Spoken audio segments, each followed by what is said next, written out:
Oh, you know what I love? Sports. Love sports. Sports. When It comes to Texas A&M. Where are you getting this information? Let me tell you. Welcome to TexAgs. TexAgs Live. I feel like I should be listening to the theme song from the Jeffersons. You know, we're moving on up. We will develop men, we will graduate players, and we will win championships on the field. The best way for us to win is to do it together. He is a guy that has gotten better and better and better. He's just got that dog in him.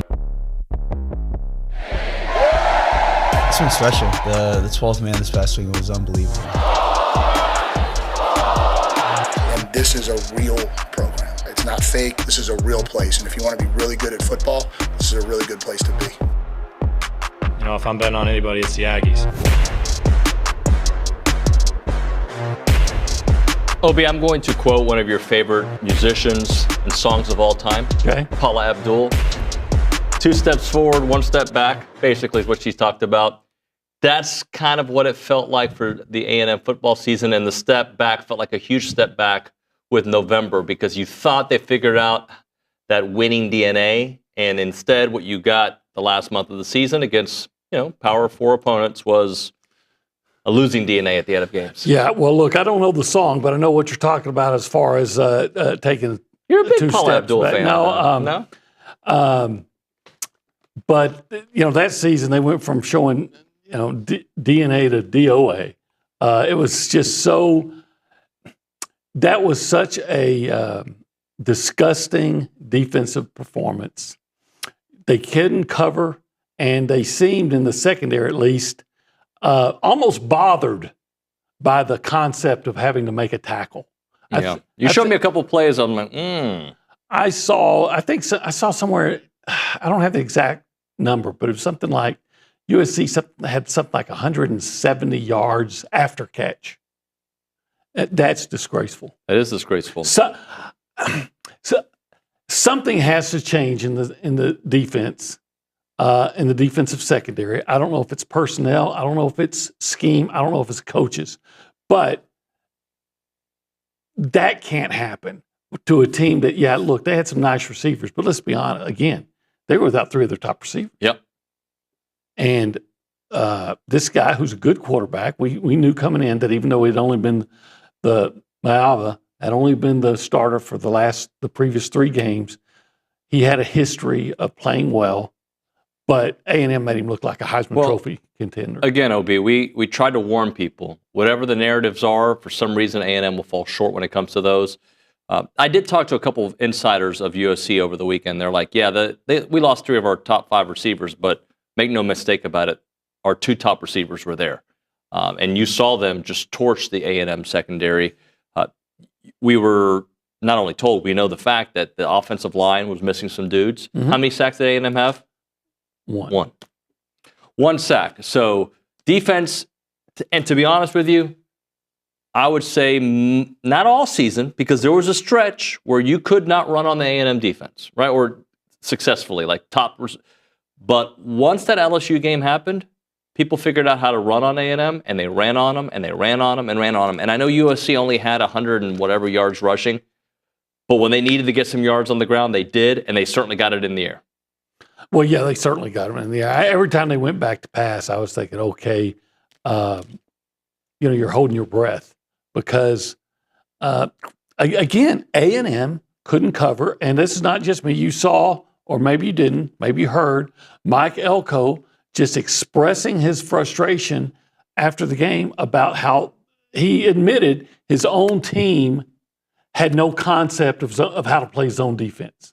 Well, there were several examples of that in the press conference, but let's listen to the opening statement followed by a couple of OB questions on TexAgs Live, presented by David Gardner's Jewelers. It's all good. To USC. They made the plays they needed to make to win the game, and so give them credit for that. Hats off to the seniors who stayed with this thing and played this game. Thought they played their hearts out. I think the story of the game is the story of our season. We can't cover the forward pass well enough to be a good football team, and so that's my fault. So, questions? No. But rushed 4 every single snap. Can't cover. When Marcel scored, did you have any apprehension that there was so much time still left on the clock? Yeah, I mean, I have a lot of apprehension when the other team's going to drop back and throw the ball. I've had apprehension all season, starting with Florida. We got lucky. Starting against Missouri, we got lucky. LSU threw for 400 yards. It's been a problem all season, so it's on me. All right. So sometimes our analysis early on in the season is exactly what the storyline is. Because after the Notre Dame game, and what was second after Notre Dame? The first few games were like, man, they keep up giving. Bowling Green was third. Big plays. We talked about it from the Notre Dame game on. And the Notre Dame game, if I remember correctly, yeah, there were a couple passes, but it was mostly running yards that they were able to get. But it wasn't fixed all season. And I think he said that well, like they got lucky. Well, if you were to go back and remember the game against Missouri, yes, like early in the game, they had a guy wide open and the quarterback missed him. And then they did connect one for like a 75-yard touchdown, and it came back on a holding penalty. Is it that or a guy was downfield? Yeah. One of them. And then there were a couple of others that were almost one time. Maybe there was defensive holding or pass interference. Maybe not. They threw the flag and then picked it up. Mm-hmm. And then they finally hit one late. So, it was there. It almost feels like at some point along the lines, offensive coaches on your opponents figured out A&M and exploited it, their issues on defense. What I was surprised by was A&M didn't exploit some of the teams they took on. Like what we're used, and I'm a big Mike Elko fan. I'm going to be very honest about it. I think he's the right guy. I hope it works out. Do I have some concerns this offseason? Absolutely. How can you not have concerns after what we just saw? I like his message. I like his temperament after the press conference or during the press conference. There's a lot of things that I like, but they have to go to the lab and figure out not just one thing. There are a lot of things to figure out. Here's my question. I have a couple of questions, but first of all, how much was Elko directly on hands involved on the defense? Because I know he said he wanted to be a CEO and he has to be on everything. And quite frankly, if he wasn't, if a large part of his personal attention wasn't put on defense, I hope it will be moving forward, because your defensive staff just did not get it done, and there's no way around it. Yeah, early in the season and midway through, they were getting a pass rush and things were looking pretty good. But bottom line is, you went 8-5. 3 of your wins were gimmies. Now, I don't have all of and one of the gimmies wasn't. Yeah, against Bowling Green, because you gave up big plays. I don't have all of the numbers in front of me, but 21, 22, 23, 24, okay? Since the Orange Bowl victory. Is this the second worst defense in that stretch? The 5 and 7 year, obviously, they gave up big. They were just atrocious. Last year's defense was pretty good. I would have to go back and look at the numbers. I thought that 2021 defense was really good, right? Is that the year that they were? No, 2021 wasn't. Maybe it was 22 you were talking 21, 8-4 year. Okay. Yeah, that was pretty good. 22. 5 and 7 year. Yeah. Well, I thought that was so grossly miscoached. You had no linebackers, and you wanted to stay in a 3-4 because that's what the coach felt comfortable with, and they should have fired that coach that year. But look, if your assistant coach isn't getting it done, there's no point in keeping him around. And that's what they did with Durkin, and it. But Durkin did have a nice second season. I can remember, and this happens to A&M a lot. I bet you over the last, I'd have to go back and look, but over the last 4 or 5 years, how many times has A&M lost a game, or at least went into overtime where they lost the game because on the last series, the opponent's last time they have the ball, A&M can't get the stop. Ole Miss, yes, Auburn later this year. I can remember time against. I believe Bama here at Caulfield last year, where I don't think they scored on that final, but they kept on getting first downs. They kept getting first downs where you just can't get the ball back, or at least so. I don't remember Tennessee. I mean, well, to me that one was just because your offense was horrific, but I can't remember that even last year that defense really being that stout to me. I guess the numbers look better than it did, but I can remember. Last year they stopped the run at least. Okay. And this year they stopped the run for a while. For a while. And then they didn't. Well, it's been a pretty porous defense ever since Coach Elko left. Ever since South Carolina. Oh yeah, you're talking about this year, yeah. And you know what? Here's another question I have, and I wanted to ask it, but of course it wasn't the right time. But I do want to know, will there be changes in the defensive staff? And then I also want to know what will be the future of Terry Bussey. I'm very interested. Came here to play DB. They had him as DB. You had all these problems on offense, so you needed him. They moved him to offense. Now you've got 3 guys, receivers from the transfer portal. You got a 5-star guy in the recruiting class. You got a 4-star guy in the recruiting class. You got Noah Thomas coming back. Jabri Barber. So you got an excellent wide receiver room on paper. Is Jabri still the CISA? Okay, great. Because he's a productive guy. Great. Do you move Terry Bussey back to defense because you're looking for anybody that can cover? That actually came up on the Luchador yesterday. If you haven't checked it out, please do. That's a question they're going to have to wrestle with. And I think Billy would love to get Terry in here and ask him directly, where do you feel more comfortable playing? Is he going to be a jack of all trades? Will he play a little defense? Will he play a little offense? Will he get opportunities to have the ball in his hands offensively? Is he still going to return kicks or punt returns? There are a lot of questions there, but the DB room is the room that now feels like it has to be upgraded because you've done the job on the deep. Now, how different does that game feel if Will Lee's out there? I think a little different. Maybe a little. Maybe. Because he was pretty good for them. He was, but I think you could have thrown to the right side of the field all day. I was watching a play, and it was on the 3rd and 13, and they complete the pass for a 15-yard completion, maybe a little more, but the guy catches it at, say, the 25, 26-yard line, 27-yard line, and when he catches it, there's like 24 seconds left in the game, clock's running. And the guy who got beat is not trying to make the tackle. He's just swiping at the ball. Meanwhile, the guy keeps gaining yards, and he gets all the way down to the 12. Now, maybe it doesn't matter, but if you make the tackle inside the 20, maybe that 10 yards turns out to be the difference of USC kicking a field goal, maybe missing it. The guy missed one earlier, but kicking a field goal and you're still playing in overtime, as opposed to, hey, you had guys that looked like they didn't want to make a tackle, that looked like they were waiting for somebody else to make a tackle. And it wasn't on just that play. Early in the game, a guy turned a pass into a touchdown, and I can't remember exactly who it was, but had a chance to make a tackle 20, 25 near the sideline and just whiffed as bad as you can whiff. I want to address another thing, too. People are extra critical of Marcel Reed. And Marcel Reed, I don't know if you don't want to believe in him, that's on you. Marcel Reed was not the problem in this game.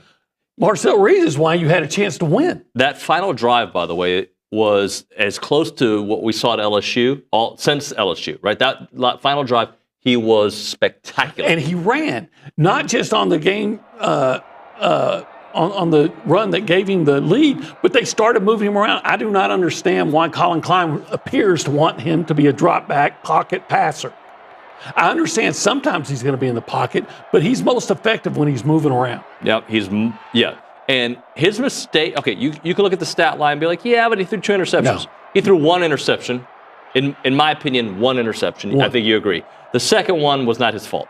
You can't catch it for the guy. Right. It's going to be a touchdown, and the ball hits him in the hands, and it deflects off his hands, and it's an interception.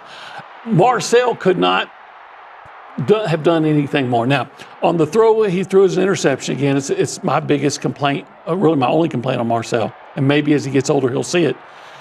It's 3rd and 10, and he probably runs for a first down because there's a huge lane, right, just inviting him to run. He throws downfield 30 yards, but he throws it on a line. And it's going to be an accurate throw. A guy undercuts it and gets the interception because it's on a line. Had he put some arc on it, at the very worst, it's probably incomplete in your punt. Right. But he can learn from that. It's in his first year. You expect him to learn from it. Yeah, so he was not the problem. Oh, he was excellent. If you want to project that he's not a top 5 SEC quarterback, that's fine. I think his upside is top 5 level. He just needs to be more consistent. Look, if I could get that performance, now I understand he's playing better defenses in the SEC, but if I could get that performance every game, I would take it. Because from him, he had one huge mistake that was incomplete. That was intercepted. I think maybe his coaches need to do a better job of tailoring the offense for him and call him plays better. Yeah. But everything else, he threw 3 touchdown passes. He ran, was it 3? Did he run? I know he ran for a touchdown. He threw 2 touchdowns to Noah. And I thought there was another one he threw. There was 3. 3 touchdowns. For 3, ran for 1. Ran for 1. Yep. And should have had 4 touchdown passes if Noah catches the third one. So, what are you wanting? And he ran for what? 50 yards? 60 yards? So, the kid... 46 total. Okay, 46. The kid had over 300 yards of total offense. Yeah. He accounted for 4 touchdowns. Very easily could have been 5. Why is anybody complaining about Marcel Reed? Yeah, Marcel Reed was not the problem. And by the way, on paper, I got paper right here. On paper, that offense next year, right now, is significantly better than this year's offense. Okay, but we've learned not to take anything. I know, but it's on paper. On paper, it's not on the field. Yes, on paper, I'm going to tell you why. The first one is year 2 of Marcel as a quarterback and in a whole offseason with Colin Klein. That's one. Your wide receiver room, from a talent perspective, now I'm not talking production yet, from a talent perspective, is much better. Yes. Okay? Much deeper. Yes. Okay? Your running back room should be better because Le'Veon, I expect to make 100% recovery. Ruben Owens, the whole offseason to get better. Amari Daniels to get better. Offensive line, they're all coming back. You should make the word is should. And Naboo's going to be back. Injury. Okay, the offensive line should be better. The tight end room is still TBD. I know you got better from a blocking perspective. You got some more physical dudes, but I'll make that a TBD. But offensively, all things that we're reporting right now that are true should does not always guarantee anything, right? Mm-hmm. But should be better. The defense, I don't know. The defense, the linebackers this year were average, maybe even slightly below average. I mean, you can't have guys running the way teams have been running and say you have good linebackers. I think the defensive line on paper is still good, maybe a notch below what it was for the entire season, maybe significantly worse than it was at the beginning of the year and midway through the year. Yep. And I have to believe the secondary is going to be better. Well, Tyreek Chappelle should be back. Chappelle, Will Lee, Chappelle. Another year for Des Ricks. You brought in the kid from Georgia. Yep. Julian Humphreys. Another year for Des Ricks. Maybe Bussey's over there. You got to find some safeties that understand. I'm not as optimistic there yet, like I am the wide receiver room. You shouldn't be. And the running back room, I think they're established. The offensive line, they were an upgrade from last year, right? They were a surprise, a very pleasant surprise. I would give that offensive line a very solid B. Oh, yeah, B, maybe even B+. Okay. I mean, they had a 1,000-yard back if he doesn't get hurt. The reason I don't give them a B+ is because of the 4th and 1s. Yeah. That's why. There's reasons, but they don't, you can't be a B+ semi-A if you can't get 4th and 1 consistently. Okay, that's fair. Of course, it might help if your best running back was there. That, and if the opponent didn't have a pretty good idea of what you were going to call every time. Yeah, this is all true. Look, and then we got a lot to get into here. But we got 6 months to complain. So we can move but on. the recency, like I understand why people were mad, right? I get it. In fact, I'm mad with you. But I also don't want to just be like when you're so mad that you can't celebrate adding an addition like Kevin Concepcion. Like you need that guy. Oh, I'm very excited about that. I know you are, but there's some people like, what does it matter? Well, it matters. It does matter. And one of the biggest issues this season, again, I was talking to a coach on the USC side, and one of the biggest issues was that teams did not respect the wide receiver room. So they just played a man up. Yeah, why would they? Yeah. Talent-wise, and I have to admit, I was not aware Jabri still had another year of eligibility. I should have been looking into that.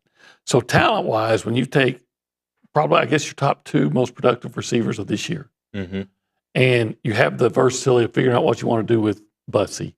And then you bring in the guys you brought in from the portal and from the recruiting class.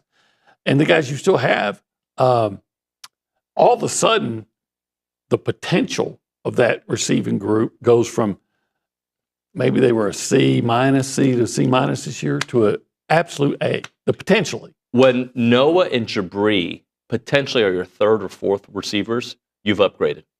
Oh, yeah. And I think you probably have some guys that can stretch the field now. And you need to add, I think, a Ja'Day Walker type of body, a guy who's physical receiver. You probably still need, because you have some 5'10", 185-pound guys, and you got Noah, of course. You need another physical beast. Where are we? Well, actually, this whole room. What is this room called? This whole room? This is the Rollo Insurance Studio. Yeah, it's a nice place. Isn't Yeah. it? I like it here. But this like little section of the room. This is the cool zone. The holistic planning cool zone. The holistic planning where they can help you with investments, taxes, and estate planning. Yeah. As well as investing in pro sports. They'll help you do that. Yeah. They won't give you the money, I don't think. Maybe No. that's a new service that they've added, but I don't think they do that. But they'll help you find a way to do it. Well, maybe by investing, you make the money, and then you have some money to invest into us. So, it all works together. Go to investinprosports.com. All right, if you want to be a part of the conversation this morning, we can open up the phone lines. You want to vent, you can vent. Don't make it personal, guys. That's where I have, and I'm not even talking about us. I'm just saying about players and coaches. Don't make it personal. Just talk. You want to vent, that's fine. 979-693-1150. We'll pick it up on the Boss Firearms hotline. You can text that number as well. Let's go around the room. Say hi to the people. Nick Savage is behind the glass doing great work today. Nick, good morning. Was that calling me out on my error earlier? Actually, I think it was my error. No, it was me. Because we were in the middle of highlights. Yeah. We should have run through the highlights before I went to the soundbite. Hey, David, extreme ownership. It's on me. Hey, Jocko Willick. Yeah, my good big friend. Jocko guy here. I know. Thank you. You go to those meetings. Good. Anyways, going back to the Elko bite is actually what I wanted to ask y'all about. You can hear the disgust in his voice. You can tell he's angry. Yep. I feel like we weren't getting that in previous years. It just seemed like, well, loss is loss. Okay, whatever. So is that encouraging to y'all? I feel a little bit better. I'm not happy about a loss, obviously, but the fact that Coach Elko is obviously so angry and he knows he needs to fix it, like that gives me confidence that some issues will be resolved. I don't know if it gives me confidence that issues will be resolved, but I will say this. I do like a coach that doesn't try to put a spin on things. And he didn't try to spin it. He acknowledged it. I don't want to hear, hey, you know what? We were this close. We just got to coach them a little bit better, but we were this close. My deal is, yeah, you were saying you have no concept of zone coverage. Why is that 13 games into the year? Yep. Is it because your guys don't understand the scheme? Right. Are they being is the coaching so subpar that they're not getting it because the coach is unable to deliver the message? Are they just physically incapable? Was the evaluation on them wrong? So all three of those things go back to the coaching staff. Yeah. And I think that's maybe the part that he's struggling with. Like, how come I couldn't figure this out? Like, and that again, how hands-on was he? I don't know. He said he was a CEO and had a lot of things to do, so he had to delegate. And I saw him be a defensive coordinator and be a good one. Yeah. All right, let's go to the angry elephant news. And Social Center, Callie Gardner, no days off, Callie. Hey, Callie. No days off. How's it going, guys? Oh, yeah, we're in a great mood. Great mood. I'm not in a great mood. I'm not like Yeah. Neither. I mean, speaking of angry, we've got lots of You're in the right lots of place angry today. Angry messages. texts? Yeah. Are they mad at us or mad at the football A lot of angry elephants. A little bit mad at the football team. But Are they being personal? no. Okay, good. Then it's okay to be angry. Yeah. When you We've say got- personal, I don't like when people talk about how someone's appearance. Okay. okay, like, Yeah, right? if you want to talk about their individual's performance on the field, I got no problem with Okay, that. all right. Right? I mean, I don't think you need to be mean and you use F-bombs to illustrate your point, but I understand people do that. I don't think you have to do that. But I don't like when people are just call somebody I don't know. If you just are making it a physical comment. right? I Like got if you're issues mad with at somebody, you call out their hairline or something. Right. Exactly. Or your short shorts. Yeah, they're Right? being too tight. Right. Or wondering where their wife is. Yeah, or their kids would think of them partying in Vegas. Can I just be honest about this real quick? I knew this is the longest. Oh, this is 8:26. Oh my, Louis, sorry. This is the first segment we're gonna have to deal with it.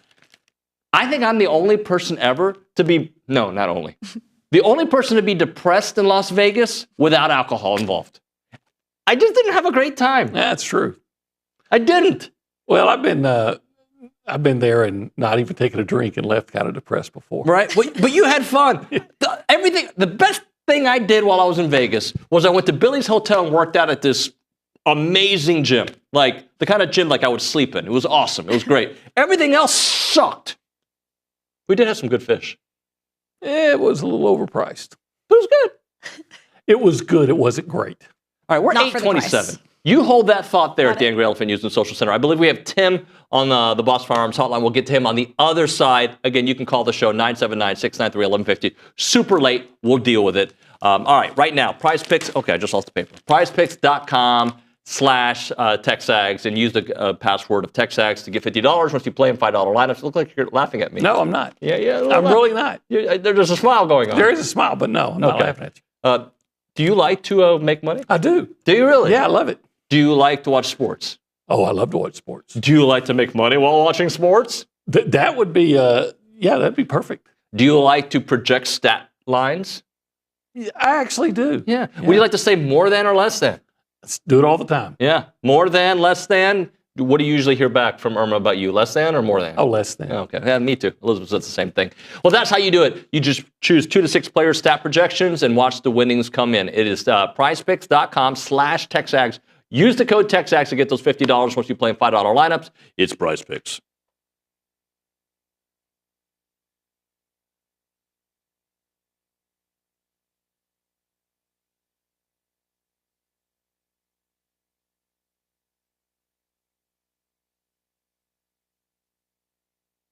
What's up, TexAgs? This commercial break is brought to you by my good friends over at Aggieland Chevrolet, the official automotive sponsor of TexAgs.com and me, Billy Liucci. Greg Gunn is the proud owner of Aggieland Chevrolet and invites you to visit the dealership to experience true Aggie hospitality. From their friendly staff to the experienced service team, Aggieland Chevrolet is TexAgs approved. Check out the dealership off of Highway 6 in Bryan or go to AggielandChevrolet.com and tell them Billy Liucci sent you by.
We are back here on TexAgs Live. We're presented by David Gardner's Jewelers. We are in the Rollo Insurance Studio. It is the Go Hour presented by the Warehouse at CC Creations. He's Olin. I am. Today is David. I am David. Thank you. I forgot about that for a moment. Today is Monday. I actually really don't know what day it is. I know it's Monday, but January 3rd. I mean, December 30th, my mother's birthday. Happy birthday. Happy birthday. Let's go to the Boss Firearms Hotline.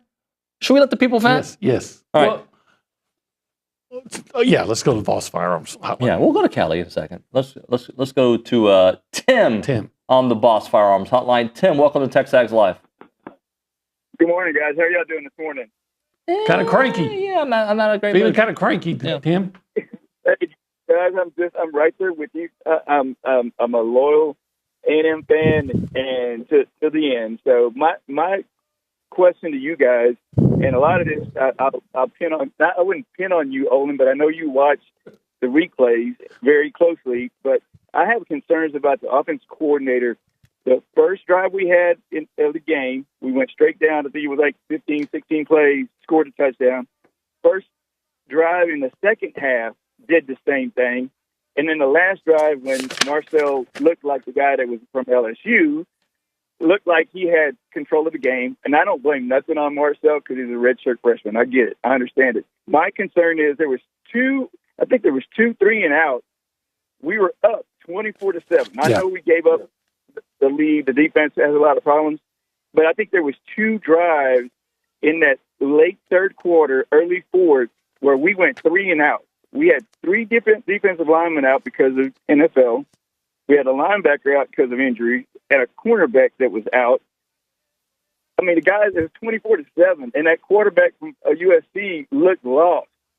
And, I mean, the guys were tired. If we could have just had one substantial lengthy drive where we took some time off the clock, even when we intercepted a ball, we could only get one first down, and then Bond missed the field goal, which, again, nothing's given with field goals. Yeah, what you're talking about is you're right. Right after it went up 24-7, the next three series produced a grand total of 32 yards. Yeah, there was two 3-and-outs, and what I thought was interesting, and I wonder how you'd feel about this. It was 4th and 1 at their own 43. And Elko decided, he chose to punt. Yep. Now, he went for it at his own 34 twice at South Carolina and missed it. So are you glad that he punted because of the failures on 4th down previously? Or do you think he should have went for it? I personally think he should have went for it. Again, I'm a what do you call it, armchair quarterback, Monday morning quarterback. I get all that, right? But if we would have had some kind of play design with Marcel getting out on the edge where he had ability to run and maybe throw, other than that 4th and 1 in that, like in the UT game, I think we could have got it. I mean, again, our defense was on skates, and I think a lot of it had to do with them just being tired. I mean, that's how I looked at the game. I mean, I get that we have issues on defense, and trust me, I don't particularly care for the defensive coordinator either. But I don't like to fire people, but I just think, why don't we have coaches that coach to where we win games? And I love Elko too, so don't take me wrong when I'm saying this. Well, your criticism and your concerns are valid about I agree. When A&M, at some points they look excellent, and then other points they just get stuck in a muck. And I think one of the things they're going to have to do is figure that out. Look, if it's a huge if, but it happens to everybody. If you have Le'Veon Moss, maybe a lot of things were different, but you didn't. So as a coaching staff, you've got to adjust to what you do have. Hey, we got to drop it there, Tim. Thank you very much for the phone call, buddy. Yes, sir. Thank you. All right, you can be a part of the conversation here in the next segment, 979-693-1150. I do want to double-check the Jabri info because I'm seeing two different things online. I'm seeing he's had 1 year of eligibility coming back whenever he came to A&M, and I've seen that he's got another year. So I need to double-check that, so I don't want to jump the gun on that. So we'll do that. And Callie will look it up during the break. Right now, 1775, OB. Let's talk about 1775 for a minute, shall we? Let's do. So... I wish they were open today. That might give me a way to overcome this crankiness. Because can you really be cranky when you're having great barbecue? No, you can't. I mean, you could project when you're going to be angry again. You could be like, yeah, when I walk out of here, I'm going to be mad about Aggie football again. But while you're there, you're like, you know what? We can just let things. I think if you were with a friend discussing A&M football in the bowl game, and you're doing so over some 1775 brisket or sausage or pork ribs and some queso mac and cheese, I think that everything you'll feel like everything's possible to get better. Yeah, I think it just feels like it gives you hope again. It gives you hope. That's what I'm right? trying to say. You can be like, you know what? I am going to celebrate the addition of Kevin Concepcion. I'm going to like Micah Hudson joining the team. I'm going to think that this offense is going to be great. I'm going to do that. And so I go to 1775 when I want to feel good. There you go. And you know what? Today I would want to feel good. But it's not open today. It's not open until Thursday. Right. So on Thursday, I'll feel good. Is Thursday a holiday? No, it's not a holiday. It's January 2nd, right? Yeah. So you can go on Thursday. Open Thursday to Saturday, 11 a.m. until they're sold out. Online ordering turns off at 10 a.m. 8203 Raymond Stalzer Parkway in College Station. 979-492-6241.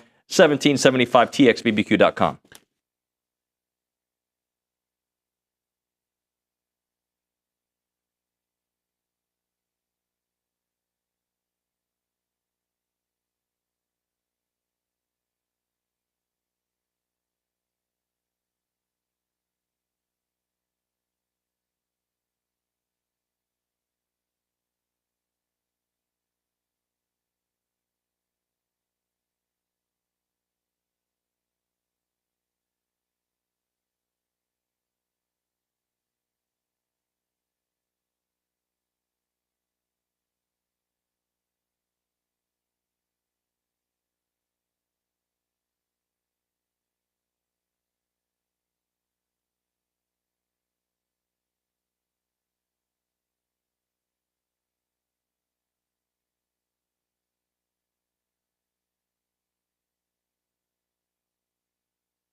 And we are back. It is TexAgs Live. We are presented by David Gardner's Jewelers, Rollo Insurance Studio, The Go Hour, presented by The Warehouse at CC Creations. People are venting.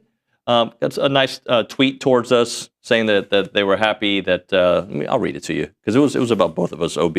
This is from Luke, and he says, thanks, Nuño and OB, for being open and honest on today's opening statements on our football team. We all share the offseason concerns with you guys, especially knowing that Mike Elko is a defensive coach. Look, that is concerning. I choose to think that he's going to figure it out on defense. I hope so. Now, I will say I am super concerned about next season. Right now, based on where the roster is and based on where your road games are. Super concerned. Yeah, I don't know objectively how you go into next season. Now, I got to wait and see for other teams, who's going to be around. But as of now, I don't know how you go into next season and say, okay, I think the A&M Aggies are going to win more games next year than they did this year. I agree. Because on the surface, you look like in a lot of places defensively, you're actually going to have a downgrade in talent. Yep. Maybe that's not going to be the case. Maybe Ryland Kennedy and Cassius Howell just need to play more. Maybe DJ Hicks. Because quite frankly, as we talked about in the second half of the season, that stellar, nasty defensive front just wasn't stellar and wasn't nasty. Right. For whatever reason. But you're going, all those games played at home this year, you got to go there. And like, for instance, you beat LSU, you got to go over there, and LSU looks like they're doing some tremendous work in the portal. It looks that way. It does. And then the teams that are coming here, Florida looks like they, at least if you believe the end of the season, figured things out. Yeah. Auburn might have figured some things out. Okay. South Carolina's pretty good. I don't know who they have coming and leaving, but it's a pretty good team. Yeah.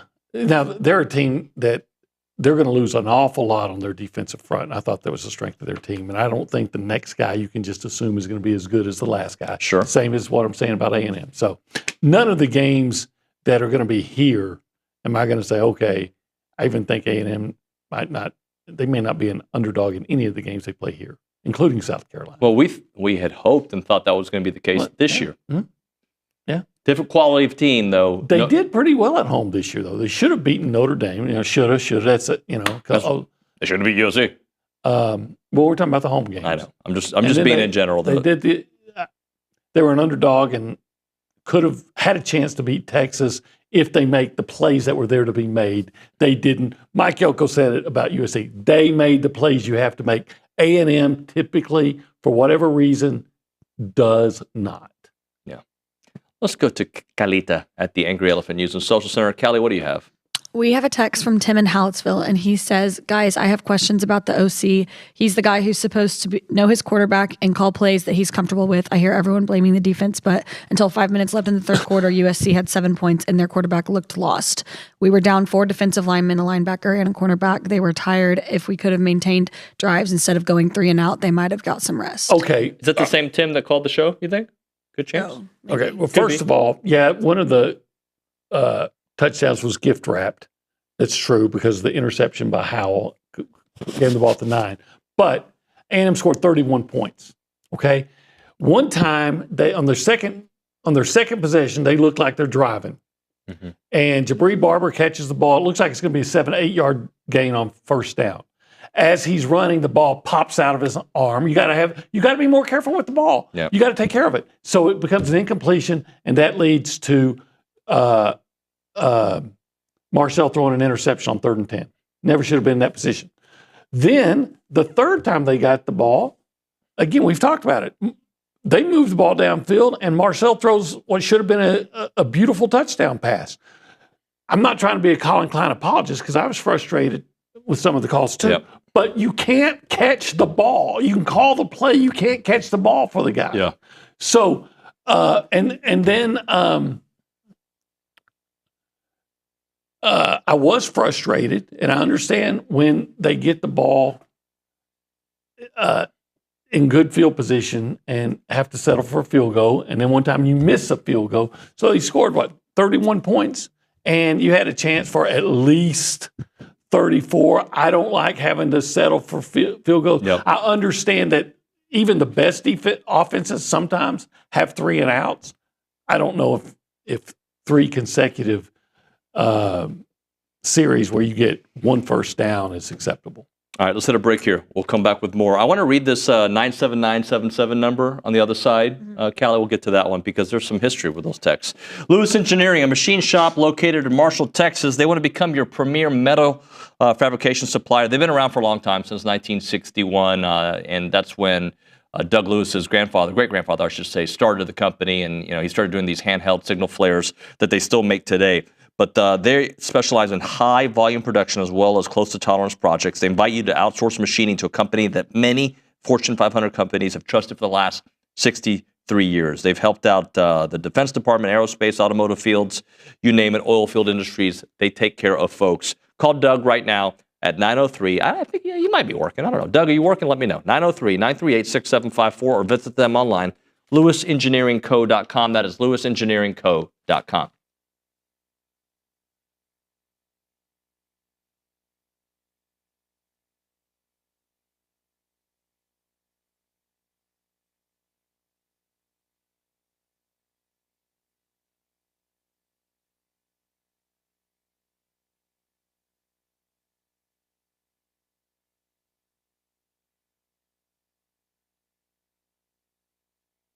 Everyone, David Nuño here in a moment right now for Snaps Clothing. They are the makers of the only official licensed Texas A&M Pearl Snap shirts. I'm wearing it right now. This is part of their Tailgater collection. It's built for game day. My friend Edgar over there is doing great work. You've got to check out the clothing. It's the Pearl Snaps. It's the cool look. It's kind of hip, but also Western. You'll love it, and they have great stuff there. They'll keep you comfortable as you're repping your Aggie gear, and it's the place to go to get it. Whether you're watching the game from home or tailgating before watching the stands, these shirts have you covered. Head to snapsclothing.com. That is snapsclothing.com to gear up for the season.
All right, we're going to keep OB for another segment after this because it's been too good and Tom Hart canceled. It's TexAgs Live, presented by David Gardner's Jewelers Rollo Insurance Studio. Let's go to the Angry Elephant News and Social Center. A couple of text messages I want to get to, OB. Okay. So let's go to Callie Gardner there at the Angry Elephant News and Social Center. Yeah, we have a text from Juan, and it says, "Good morning, guys. I don't understand why some people are mad with the Aggies' performance. That's what A&M is and has been for the past 85 years. Why would we expect any better? That's the program's DNA." OB, maybe there was a time Clemson felt that way. And I think I've said it before. There's nothing that a program needs or a coach needs to develop or to build a championship caliber elite program that Texas A&M doesn't provide. Yep. Now, I'm not. You get some grace in your first year, so I'm not giving up on Elko, but to put in all that you as a fan put into this emotionally, financially, all the way, it's okay to have expectations. In fact, you should have demands. And when those demands aren't met, it's okay to be angry. Well, I think some people just like being angry with sports, right? Juan has texted the show several times, and never has it ever been about a positive thing happened. Since I've been here in 21, have there been positive moments in A&M athletics? Yeah, there have. Did baseball not have a fantastic season? I know they didn't win the championship, but did baseball not have a fantastic year? Season. Have they had 2 out of the last 3 years be fantastic? Yes. Okay, I just want to make sure. Has basketball made the tournament the last couple of years? And that's thought of as a good season? Yes. Okay. Football has had moments. And you're right. Football has been but that adds to the frustration because you see what is capable of, but they haven't been able to sustain it. Yes, you can beat Alabama, but can you beat Ole Miss and LSU later in the season, right? Yeah. That's it. You see what this program is capable. Why can't you find someone that can put this program together where they can not just have moments of fleeting glory, but glorious seasons? A year ago, he called us a bunch of clowns. That's probably the best thing he said. He's probably right about that one. All right. When we come back on TexAgs Live, can we do the turning point? Because I think we both have some opinions on that of the game. Sure. The last drive was certainly a turning point. We'll talk about that. We'll get to some more of your text messages and much, much more. We got like 30 seconds to talk before we have to hit a break. Well, we could have done the turning point. We could have done the turning point right there. But we're not going to do that yet. We're going to tease it. I got 2 thoughts. Okay. I'm going to be interested in hearing them. One, off my head, okay? And 2, 1, 2, 3. You know what those mean? Not really. I know 1, 2, 3 in wrestling. You're out. Yeah. That's not what I mean. That and more is TexAgs Live.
And we are back here on TexAgs Live, presented by David Gardner's Jewelers, Rollo Insurance Studio. He's OB. I'm David. OB sticking around for another segment.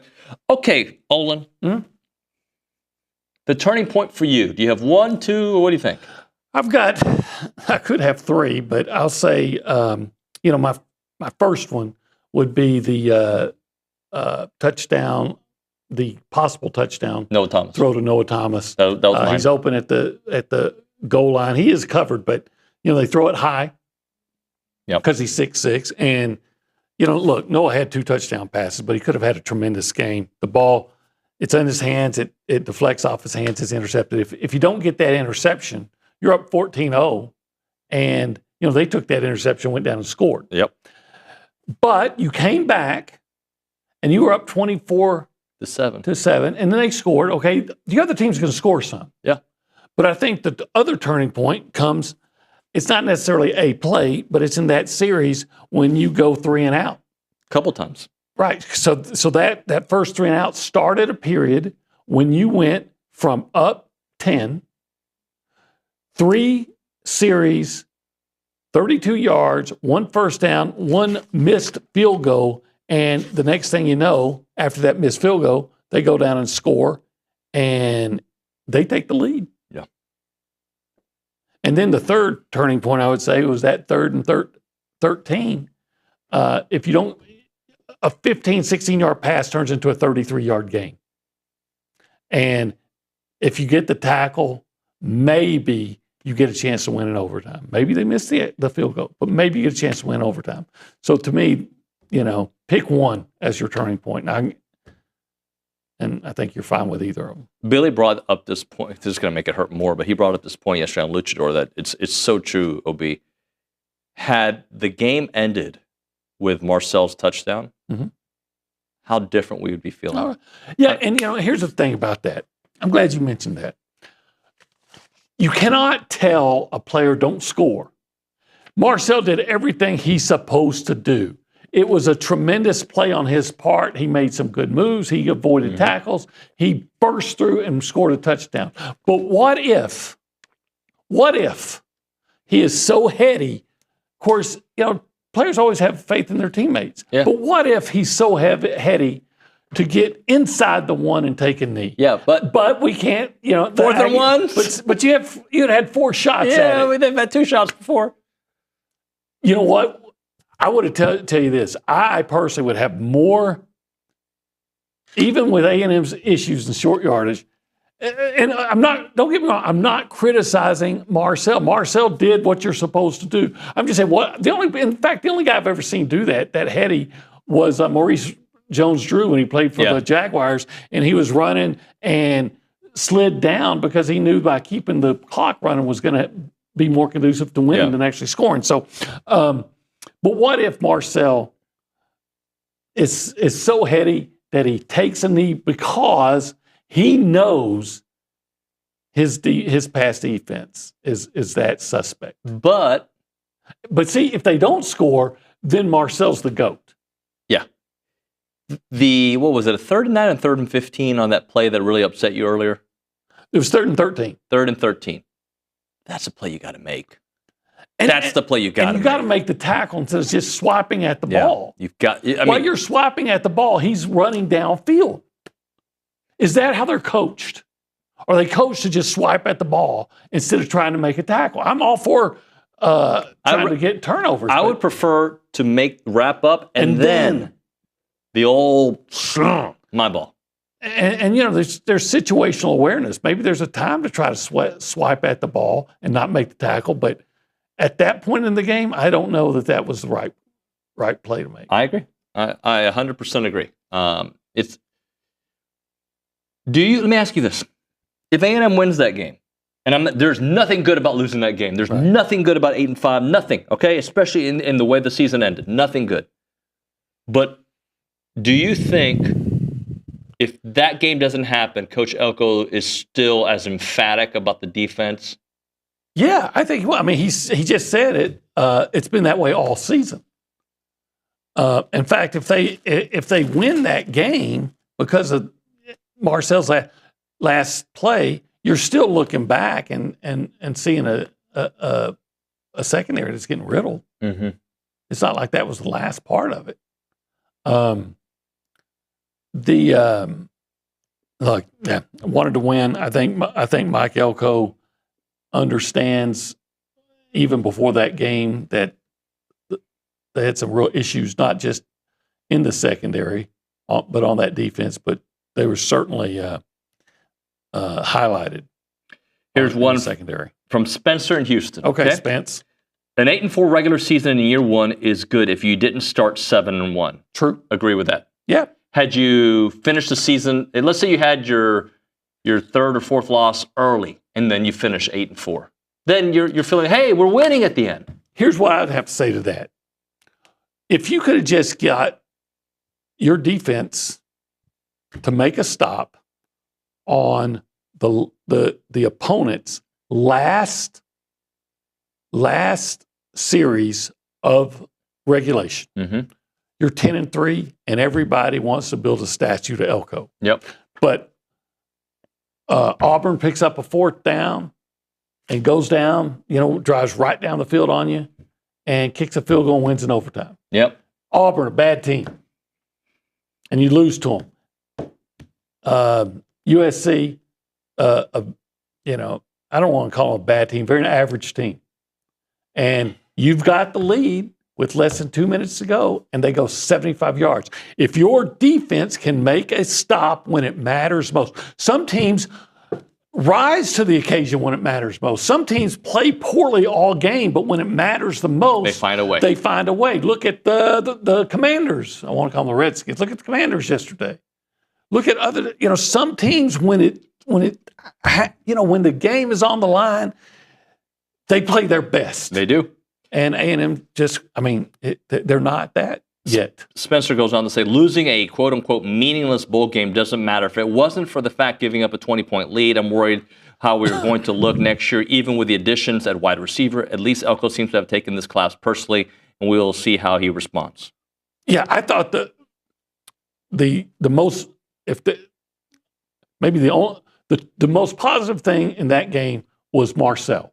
And what you can see, you have a quarterback of the future, I believe. Of course, I believe that about Connor, and he disappointed me. So nothing's assured. But what I saw from Marcel, I thought was something that would give me hope. Unfortunately, the thing that was the second most positive thing to me was Elko's reaction and acknowledgement and disgust at the way he said, I'm never going to see a defense play like that again. Okay? Hopefully that's not just another empty promise, of coaches. We heard it ain't going to be like it used to be. And we heard, we're not a one-trick pony. One coach, someone said, we're not a one-trick pony. Turned out you were, talking about Johnny Gahn. And then Jimbo, it ain't like it used to be. And we bought into that. We believed it. And now we have Elko saying, I'm never going to see a defense like that again. Okay, coach. We want to believe you. Let's hold you to that. Well, we'll see what changes they make because they haven't made a change on defense yet. There's nothing. And I'm not talking necessarily staff. I'm just saying something needs to be different. The difference, you've lost some of your best players. That's the difference. Yeah. Yeah. You did. I thought for a third positive, I thought Cassius Howell played to a degree where you say, you know what? He can replace Scorton or probably more effectively Shamar Stewart, and you can still be pretty good there. He does have to get better against the run. Yeah, he has to get better at the run. Old Ag from the 903. While I agree the OCDC did not have their best games, and sometimes it seems to be reoccurring, before all the 2%ers, armchair coaches start calling for change. You know what recruits and portal players and maybe even a current player. I'm not sure what the last part means. Well, but maybe somebody will, they get attached to certain coaches. Yeah. You change certain coaches, maybe you lose certain players. You can't let players hold you hostage. If a guy's not getting it done, you don't stick with them just because a guy, you're afraid a guy might leave. Yeah, you've got to get the right. And I'm a big believer, if you know something, you better act on it. I hate indecision. And that's not necessarily a coach thing. Like if you know that, look, I like this guy as a as a whatever position, but we've got to get better at that. You got to get better at that. Because in the SEC, at Texas A&M, we'll give you grace when you win. There is no grace when you don't win. Well, I'll say this, okay? If there are no changes in the defensive coaching staff, and there may not be, but if there are none, you damn sure better be much improved next year. Because then you're saying, well, it's kind of like how frustrated we were with Jimbo Fisher and not making any changes in the offensive line coach. Right. And it didn't get better. So we were celebrating when they made an offensive line coach change. And look what happened, right? So are we going to say, okay, well, look, if you keep the same, I'm not saying you have to fire anybody. Elko knows his staff, I assume, better than anybody. But if you stand pat, then you better be really good next year. Yep. Because then everybody's like, well, what did you do? Look, let's hopefully they can avoid injuries. You're going to have Will Lee next year. You're going to have Tariq Chappelle, I believe. A corner, you could have an improved Des Ricks. He's going to have to improve. You could have this kid from Georgia, this transfer. You could have Terry Bussey, for all I know. Yep. You got to find some safeties. Safeties typically are good tacklers. I haven't seen that from A&M at all. In fact, I saw one safety that, in particular, that looks like he doesn't want to tackle. Again, when it comes to... And you got to be fast. Some of the things that we talked about early in the season, we talked about lack of tackling early on. This was something that followed them. It never went away. It never went away. Never. And then the things that they were really good at, which there was a stretch, we talked about it at the top of the show, where they were so good at stopping the run that you may have a good quarter and then they'd adjust. Was it the Arkansas game that they ran pretty well in the first half and then nothing in the second half? We saw that on multiple occasions. That went away. It did. Maybe it's because you started playing better offensive lines. Maybe. Yeah, could be that. By the way, I know this has nothing to do with A&M, but did you see the offensive lineman from Arkansas? I did. What a joke move. Stomping on a guy's foot in a pile, and then it turns out earlier this year against Ole Miss, he yanked the guy's arm. His name's Carmona, I think. First of all, what is it about you Latin guys, man? How do you know he's Latin? He might be part of the Italian community. Okay. Well, whatever. I'm just messing with you, but I'll be really, really interested to see how Arkansas reacts to what that young man has done. Will they react? I don't know. Hey, I'd love to get your thought on the Cam Ward situation. That's, to me, that's disgraceful. For those who don't know. And I'm a fan of the kid. I am too. For those who don't know, Cam Ward, going to be an NFL draft pick. He did not opt out of the bowl game, okay? And he plays the first half, breaks a record, and then opts out in the second half. Yeah. And his team lost by 1 point. Mm-hmm.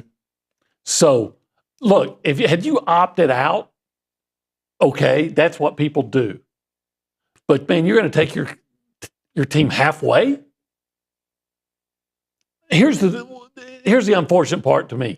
The unfortunate part is they were up 31-21. No, sorry, 31-28 when he took himself out of the game. Yeah. The sad part is NFL GMs probably won't react to that. To me, that would be a red flag. That would be a red flag as well. Malik Neighbors did it. Was it last year? He's not a quarterback. No, you're right.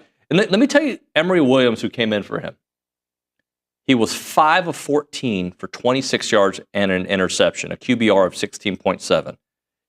Cam Ward, who's really good, threw for 193 touchdowns in the first half. Yeah.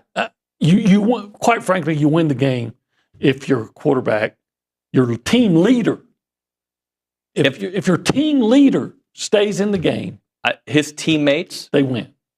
Should be ticked off. They should. I mean, and I'm sure. Again, we live in a very happy society where everyone wants to be buddies with their teammates, and yeah, it's okay, Cam.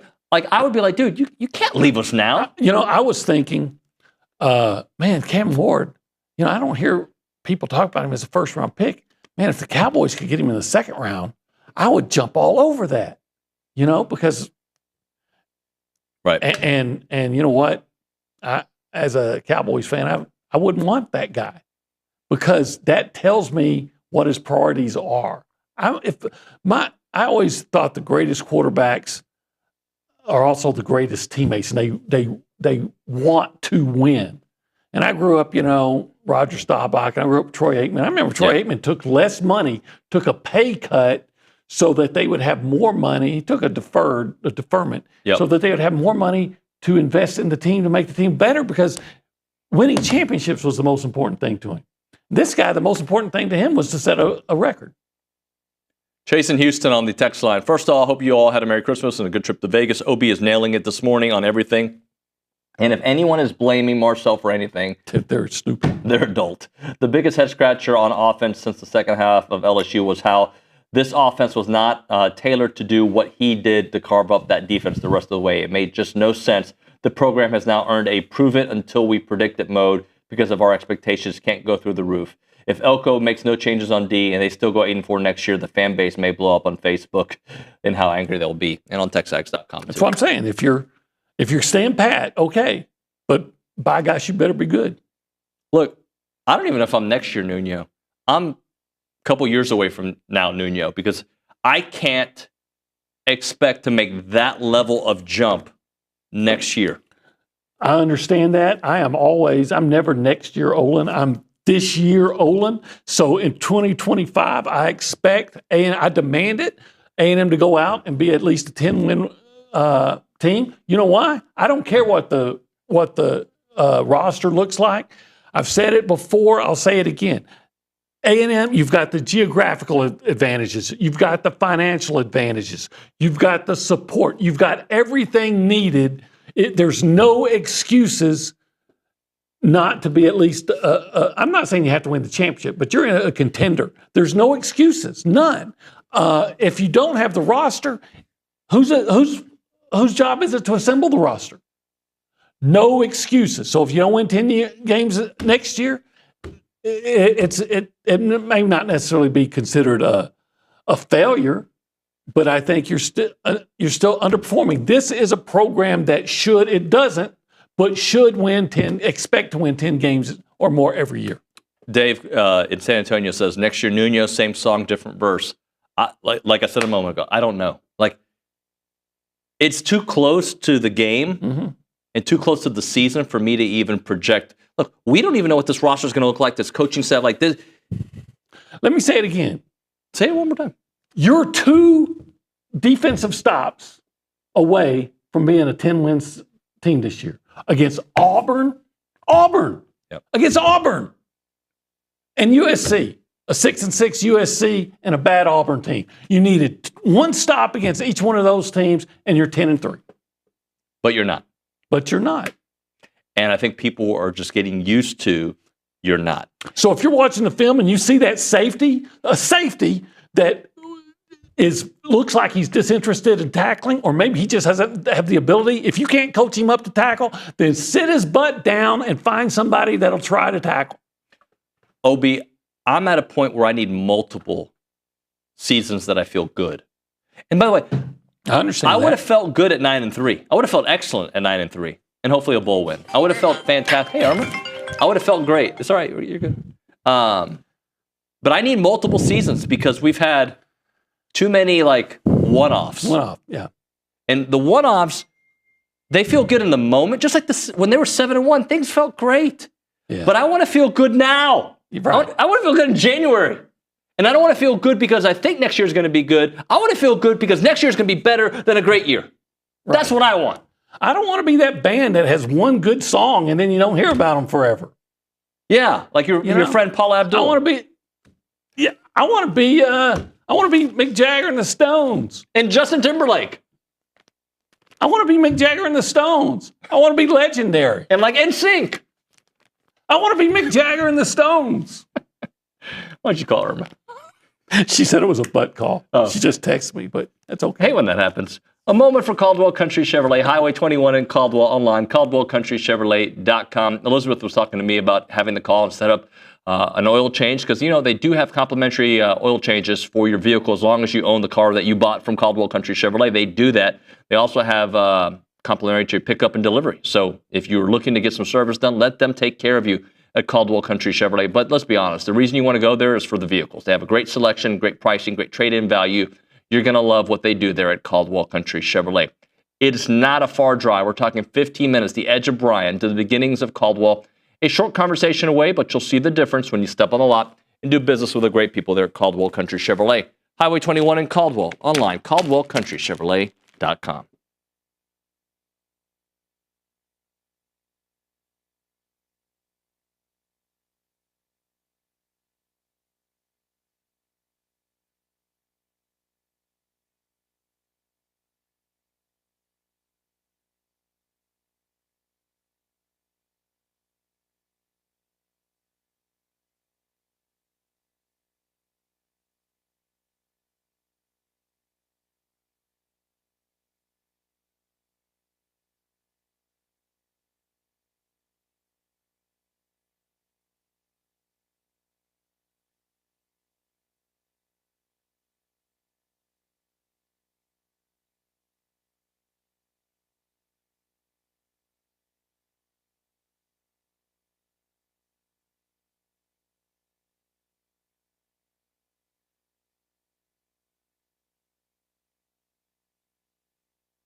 You guys fan however you want to fan. I think we've earned the right? It's TexAgs Live presented by David Gardner's Jewelers, Rollo Insurance Studio. Look, you guys, I'm going to do what I do. You guys do what you do. And I think that's what makes sports great, right? And I think regardless of where you stand on things about the future, if you want to be one of those that is a huge pessimist, that's going to be you. If you're one of those that thinks everything is great, you be you. As for someone like me, in the moment, I get more ticked off, like really angry. And look, I'm disappointed right now. Like, how can you not be? I expect, and deserves a wrong way of phrasing it, but I think we deserve better results for the amount that we pour into this football program, right? No doubt about it. I'm sorry that I allow I'm not sorry, actually. I'm just saying I'm sorry to make a statement, but I like Coach Elko. I'm rooting for Coach Elko. We need him to work. I think it's going to work. Do I have my questions? 100% I have my questions. How can you not have questions, right? Like, you should absolutely have questions. But having questions and trying to see things through an optimistic lens is not necessarily a bad thing. Now, if you're out there saying, "Hey, I expect this team to go, 11-1 because I just believe in," I'm not there. That you're not going to get that from me. You're probably going to get from me, as of right now, they're probably the same level football team next year. I could see why the offense is going to be significantly better, but that schedule's a little bit tougher. You're on the road for those hard games. Like, I don't know, are they a 7-5, 8-4 football team? But luckily, the story doesn't end today. Luckily, Coach Elko can, throw a bunch of things in the pot to kind of change the way we perceive what next season is going to be. And some of you do not want to celebrate little wins because of how close it is to the loss to USC and how close it feels to the end of the season, right? To the Texas game, the South Carolina game. And I get that. It's kind of like when your significant other, and you have a huge fight and, they get a promotion at work. I don't know. You should be celebrating it, but I understand like it's kind of tempered. I get that, right? I understand why you would be tempered. But the loss to USC and the way the season started going has no bearing on me enjoying the fact that they've added Kevin Concepcion. That happened over the weekend, right? We should be super excited about that. Happened yesterday. Should be super excited about that because that wide receiver room, if you were to tell us at the end of the season, before the bowl game, after the Texas game, give us your three biggest areas that need to be fixed. I think most of you would have said the wide receiver room was 1A, right? I think we've gotten to a point where the defensive backs need to be, if not upgraded with personnel, need to be upgraded with system, teaching, philosophy, whatever it may be. But that's not the only thing. I think the defense overall, and Coach Elko said it, has to get better. It has to get better. But don't allow timing from, maybe celebrating is the wrong word, but from at least being like, okay, I see what they're doing here.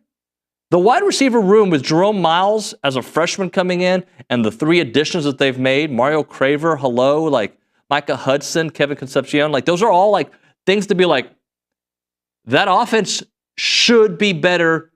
There's nothing about, was the offense good enough to win games this year? Not in the Texas game. Okay, move the Texas game right here. Every other game, maybe the offense wasn't good enough in the Notre Dame game. All right, so the top level teams that are still in the playoffs, your offense was not good enough. But for the most part, the offense didn't lose you the USC game. The offense didn't lose, well, the offense won you the Missouri game and the LSU game in the second half, right? The offense was pretty good, and it was, especially with Le'Veon Moss, where you control the clock. Well, the offense will be better next year. I'm confident in saying that. Like, look, you don't want to hear it. It is true. The offense will be better next year. The defense, I hope. And that's all I can give you right now.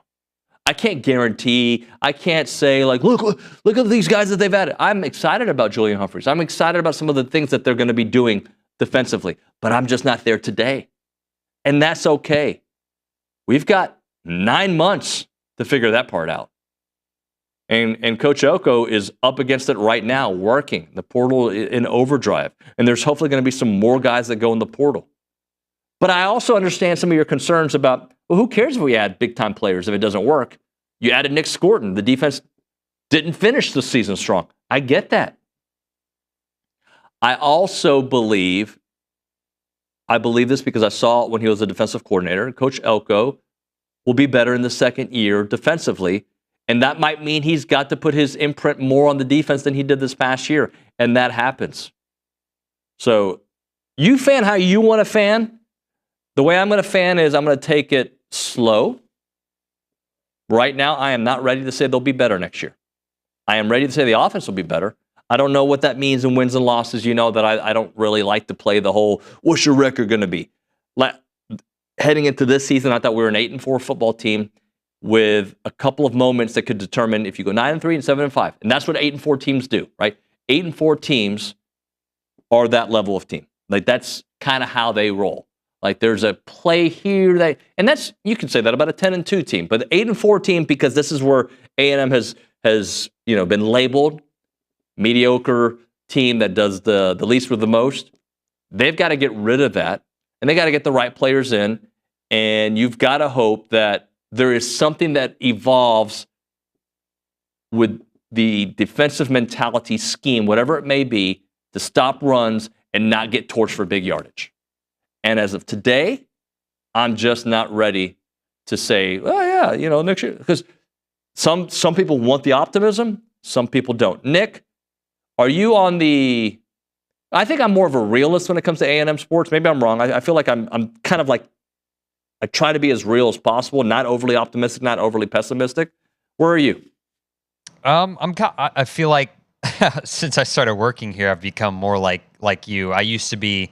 I used to get a little bit angrier at things going on and losses and whatnot, and more pretty frustrated. But, seeing, getting to meet some of the players and whatnot as they come through for like NIL interviews and stuff. And, that kind of changes your perspective on things, I feel like. And, that makes me a little bit more optimistic because, I just like Connor, like I got to know Connor a little bit as he'd come through here, and I wanted it to work out for him. I really did. I've gotten to know Marcel as he's come through here. He's awesome, and I'm glad things are going well for him. And I think the few interactions I've had with Coach Elko, I think he's the right guy for the job. So I guess I've become a little bit more optimistic and not gotten so frustrated and angry when things don't go A&M's way. So, I kind of fit into the same boat as you, I think. Hey, here's one from John and Caldwell. Nick, tell me what you think about this one. Thanks, OB. You and Louis Bellina are the only two that really tell it like it is. Yeah, sure. He wants to. Yeah, no, I'm not. I got nothing, David. I got nothing. OB does tell it like it is. He does, yeah. OB. I apparently I lie. We all agree, but I lie. That's all I do. I just tell you what you want to hear. Has anybody ever watched the postgame show? Nick, how would you describe me in postgame shows? Depressed. I think that's fair. Depressed. Just like all the guys that come on the show. It's not like they're like, oh, well, we lost this one, but we'll win a national. We're still on our way to a natty. Like they vent the exact same frustrations that everybody here, or all the angry texters do. They just keep the personal attacks out of it, which is, I guess, easier said than done. Patrick and Temple, I think you were listening to the wrong show, and I challenge you to call the show at 979-693-1150. 7-1 to 8-5. Missed me with a moral victory. What the hell are you? Has there been one talk of a moral victory? Nick, answer that. Yeah, no, I don't think so. Again, we said it earlier today. It's disappointing because we were 7-1 and lost 4 out of the, how the season finished. It's been disappointing. Moral victories? Yeah. No. Is there anybody here talking about half full? Anybody? Like, seriously, has one, and I'm not trying to get worked up. I talk with passion. I'm Cuban. That's what we do. Has anybody here been If like saying you still believe in the coach after year one is a moral victory, I mean, I guess, but I don't think it is. I mean, seriously, I understand what a moral victory is, and I don't think there's anything that I'm like happy about. If you want to say that I'm a moral victory because I think Marcel played well, he played well. Marcel Reed played well. He was fantastic on the final drive of the game. Fantastic. Is that a moral victory for you? Patrick, don't listen to the show anymore. But listen, like on YouTube for the algorithm. But don't. Because if that's what you're taking from this, you need to get your ears checked. You're not listening to the right show. But you know who you should listen to? Is Rollo Insurance. Jason, Jackson, Rollo. Great people. Rollo Insurance is my insurance provider. They could be your insurance provider as well. When we moved here in 21, we were told, hey, you know, you're looking for your insurance. You should reach out to Jason Rollo. So I reached out to Jason. We had a little meeting. It was awesome. They set us up. It was great. They can take care of all of your insurance needs. You know, when it comes to finding the right insurance for whatever it may be, your hunter, if you have a business, if you have a house, many of you do, car insurance, let Rollo Insurance take care of you. Seriously, they're the best when it comes to the best insurance in town and all around. They have 60 offices in Texas, but they got their headquarters right here on Highway 6. You can call them up, 888-44-ROLLO, or go to rolloinsurance.com. That is 888-44-ROLLO, or go to rolloinsurance.com/TexAgs.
I'm used to seeing Damontre Moore dancing in the background when the music's playing. It's TexAgs Live. We're presented by David Gardner's Jewelers, Rollo Insurance Studio. We go to the Boss Firearms Hotline. Damontre, what's up, buddy? Man, I'm doing good, man. Don't call me out like that, man. It's what he said. It's a little disappointing. I still got the energy. The music was a little low, but I feel like that kind of matches the sentiments of every Aggie's feelings early this morning, coming off this bowl game loss. So, man, let's just get into some Aggie football and get the energy and the juices flowing, man. Well, Damontre, look, I'm with the fans that are upset. I'm upset too. I am both at times optimistic about what it could look like, and I'm also pessimistic because I've gotten used to, these horrible ends of seasons and whatnot. So just kind of you sum up the season for us, and what you think the direction of the program feels like to you today. Man, that was a great question that you asked me. I sat there thinking about it all night. Really not all night. Actually, since the bowl game loss, what is the direction of this team? And my sentiments are still the same. I'm still very optimistic about where we're going. Like I said, as long as it's a saying that goes, as long as you got some motion, it's better than no motion. And the motion that we do have is Elko came in for a no-name hit, and I really want to stop doing him a disservice and saying a no-name head coach. I would say he wasn't the biggest name that was out there and the candidate that everybody wanted, but he was the candidate that got it done. We had improvement from what we had last year, which is all that we can ask for. But also with that, with him coming in hot, I think a lot of people that are never going to be happy, those guys are still going to be unhappy because we did start off exceptionally well. Number one for a majority of the season, getting the ball rolling, and then to do what we typically have done in years prior within this last decade, which has been the story of our program, is we start off hot, but we can never finish. And so with us kind of showing those tendencies, it's kind of like PTSD. You've seen a couple flashes of the old signs of us not being able to finish and build off of that momentum, and then people want to get upset, but I encourage people not to get upset. Trust Elko. Like I said, in Elko we trust. He brought in some great guys from the portal, and if he can build off of this momentum from where he started it and learn from the life lessons that they had this past season, I think the future is very bright for Texas A&M football. But there are people who don't want to hear that today, and honestly, I want to hear it. I just don't believe it yet, right? I believe that they're going to figure this out, but what does that figure out mean? Does that mean national championship? Does that mean in the next 2 to 3 years, 5 years, whatever it may be? Does that mean, hey, next year you win 9 games after this year you should have won 9 games, right? So do you understand the people's frustration?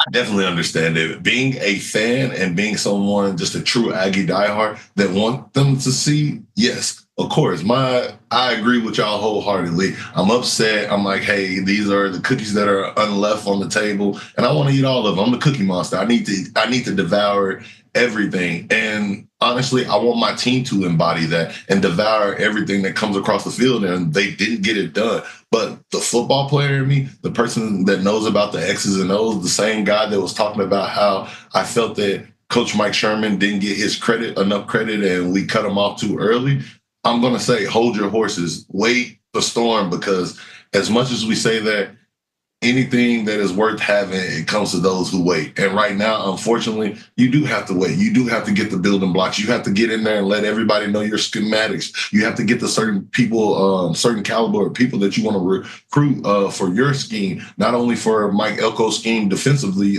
and Colin Klein's scheme, and bringing in those offensive paralysis weapons as far as receivers, running back core, and stuff like that. And so with that being said, we played with a great defense that couldn't finish this year, which we get a lot of those players back.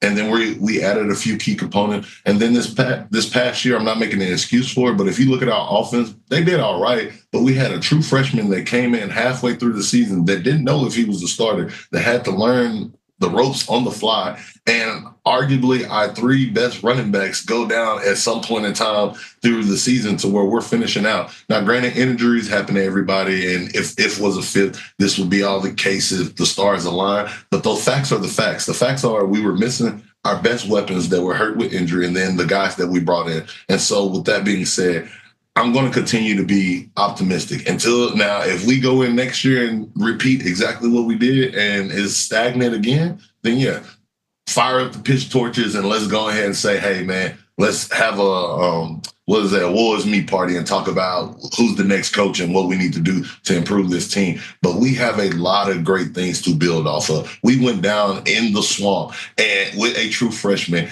and beat those guys. Florida Gators. We went down there. History past, we've shown that we've been able to knock out the big opponents. But the thing about it is, why are we missing with these little opponents or the people that we felt that was supposed to be a steamroll? And that's where we need to figure out. If we can get the steamroll to match the high-end roll, then hey, we're going to come out in the high-stakes roll. And that's where we're at right now and where we're sitting. That is where Aggie football is, in my opinion. Damontre, when you say you're okay being optimistic, or you're going to be, what does that mean, though? Because there's optimistic 11-1 optimistic, or a little step up from 8-5 optimistic? I don't think it should be a little step up. I think it should be a major step up. Like I said, you bring in our best offensive weapons coming back. You bring in these top 3 receivers that we just got in the transfer portal, the young man that's coming from Texas Tech, the guy that's coming from USC. That is what we've been missing, and I feel like we've been able to plug in those guys. We had some solid receivers, 9 and 3 that were the up there, the for sure catch guys, and then we had I forgot his name, Barber, that's in the slot, that was able to do shifty, but he wasn't a big threat. We didn't have that threat of Ryan Swope that's going downfield to take off the ball, take the top off the Maybach when I was playing. Malcolm Kennedy, there were those guys that were those speed demons to where we were like, hey, we know even Mike Evans taking the top off of somebody and beating him deep downfield. We don't have those caliber receivers, and I felt like we added those guys. So between adding those guys and the running back power, bringing Moss and them back. Like Moss was the heart and soul of this team. And once he got hurt, you see how the run game was stagnant. And so with adding those weapons in, having a true freshman, talented quarterback, Marcel Reese, that is going to get more comfortable in the scheme, that's going to have a running back that can set up that ground and pound for him to open it up and throw it deep downfield. I see our offense only getting better. And with defense is a momentum thing. Like you need to be some what is the word that I want to use? You have to be sound in your scheme and technique driven, but also it's a momentum thing. When you see your offense out there going out there doing it day in and day out and not having to worry about, hey, is this going to be a dog fight game and we're going to have to win this game 6-9 or 3-6 or something like that, and you have the threat of them going out there and putting up 20 unanswered points, it makes the defense play a little bit harder. And so the defense has to help the offense has to help the defense, and we have to get it on in 3 phases of the game and special teams. So when you going back to your original question, I see playoffs. It's either playoffs, if it's not playoff or bust, and then really if we do everything and the stars align, I definitely see us making a deep run in the playoffs. I'm not going to say natty because nobody ever wants to say Super Bowl, but if we're not in the playoff, I consider next season a big failure. Damontre, Happy New Year, buddy. Thanks so much. We'll talk to you during the offseason at some point, all right? Yes, sir. Thanks again. Appreciate you for having me. Gig 'em. Damontre Moore here on TexAgs Live. We'll hit a break. We'll do Around Aggieland, then Billy Liucci for the 10 o'clock hour. Right now, Buzz Williams is going to be joining us at the top of the 10 o'clock. If you're looking for a reason to come back to Aggieland or already in Aggieland and looking for a reason or an opportunity to help out Aggies, you need to check out the Association of Former Students. They typically have positions open in many different departments. You can look at fundraising, marketing, sales, communications, many different areas that you can certainly be a part of. And if you're trying to get back to Aggieland, that's the place to call right now to get in. They're the nation's premier alumni association and the oldest organization serving A&M in support of that Aggie network. They play a part in every Aggie story from howdy to here. Don't miss out opportunities to help out with the association through awesome events. And remember, they exemplify those Aggie core values of excellence, integrity, leadership, loyalty, respect, and selfless service. If you're interested or know someone who would be a great fit, please visit tx.ag/association jobs to apply and get more information on each position. It's the Association of Former Students.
A Festivus for the rest of us. Do you know what that means, Kay?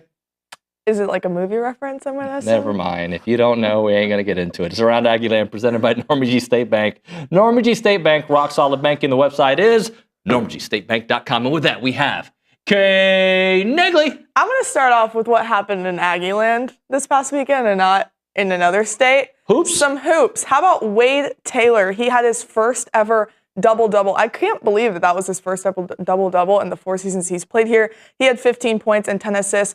Also in that game, he moved past Vernon Smith and into second on A&M's all-time scoring list. He is at 1,779 points. The senior is just 211 away from behind Bernard King for the program's record. We all expect him to surpass that and probably rather quickly in SEC play. Speaking of SEC play, the Aggies will face arch rival Texas to open up conference. The last time these two programs faced was December 8th, 2019. That was up in Fort Worth when Texas won 60-50. And fun fact, the Longhorns have won 6 of the last 7 games played on the hardwood. So hopefully A&M can get back at them as a conference rival. And then also in Aggieland this weekend, Wade Taylor, and that was in that ACU game where the Aggies just absolutely rolled. It was a 38-point victory to close out non-conference play. Also on the hardwood, Joni Taylor's Aggies will begin SEC play against number 18 Tennessee. They are undefeated 9-0, so that will be a tough one on January 2nd. And then we all know what happened in Vegas. Mike Elko's Aggies finished 8-5 to close out the 2024 season. Okay, great stuff. Thank you. Sorry it was so short. Sometimes we go on rants. It's all right. When we come back, I think Buzz Williams. I think Billy Liucci. I think more arguing. That and more. It's TexAgs Live.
And we're back on TexAgs Live. We're presented by David Gardner's Jewelers. We're in the Rollo Insurance Studio. Let's talk some Aggie basketball. Teams playing great ball, defense, offense, you name it. Wade Taylor doing big things. Buzz Williams doing big things, and he joins us on the Boss Firearms Hotline. Buzz, good morning, sir. How are you? Good morning. Buzz, let's just start off with Wade, a career milestone, number 2 all time. Just talk to me a little bit about how his leadership style and just the off the court and even the on the court communication has evolved in his time with the program. Yeah, I think he's done an unbelievable job. The first thing I would say is he's a great person. I think it's hard to lead when you're not truthful. I think it's hard to lead when how you live your life off the floor is different than how you conduct your business on the floor. And he's never had any issues with any of that. I think he's worked really hard since the year ended last year on finding ways to have an impact other than just with the ball in his hands, whether that's the time that he spends with the staff in the office, the time that he spends with people in the program outside of the facility. He's a magnet. Everybody enjoys being around him. He's easy to cheer for. He's very lovable. He's unselfish. He cares about who wins and loses as much as he cares about how he does.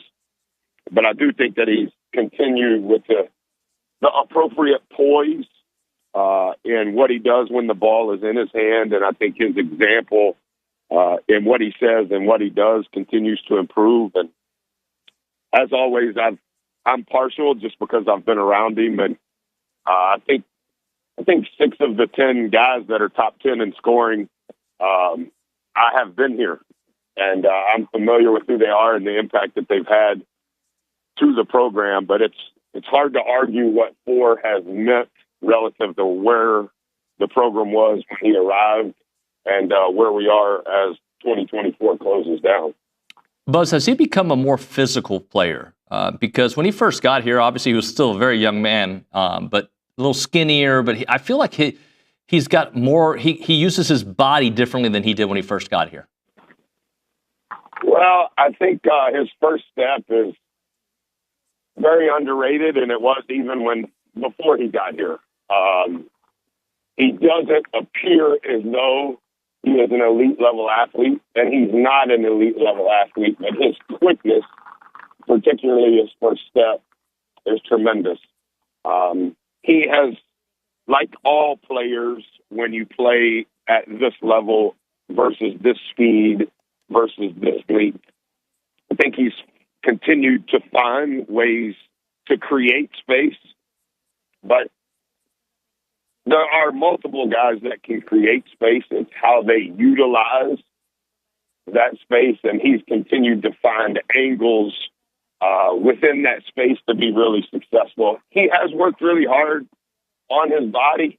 He's at the lowest body fat he has been at since he arrived. Coach Gepp and Eddie Binion have done a great job with him.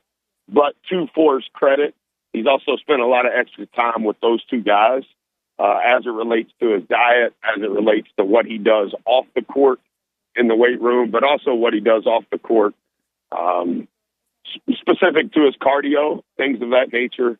He loves being in the gym, so he's always been very consistent in that. And I would say as a sub-6'2" guard, he's probably spent as much time as anybody in the country on his finishes.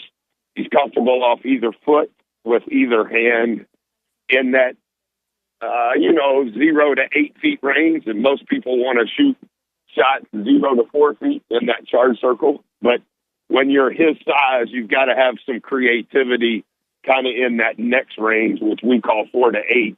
And he's really crafty in that 4 to 8 foot range. Buzz, obviously the non-conference schedule was ridiculous. It was the hardest in program's history. And you set that up because I think you believed in this team. I know you believed in this team and what they could do. Did you actually learn something about them that maybe surprised you a tad bit during that stretch, or maybe they just confirmed what you thought about them? Yeah, I have great belief in them, so I appreciate you saying that. I have great trust in who they are as people, in the consistency in which they live their life. the one thing that I think we've all learned, and I don't put it on the players, I put it on everybody that's been a part of it.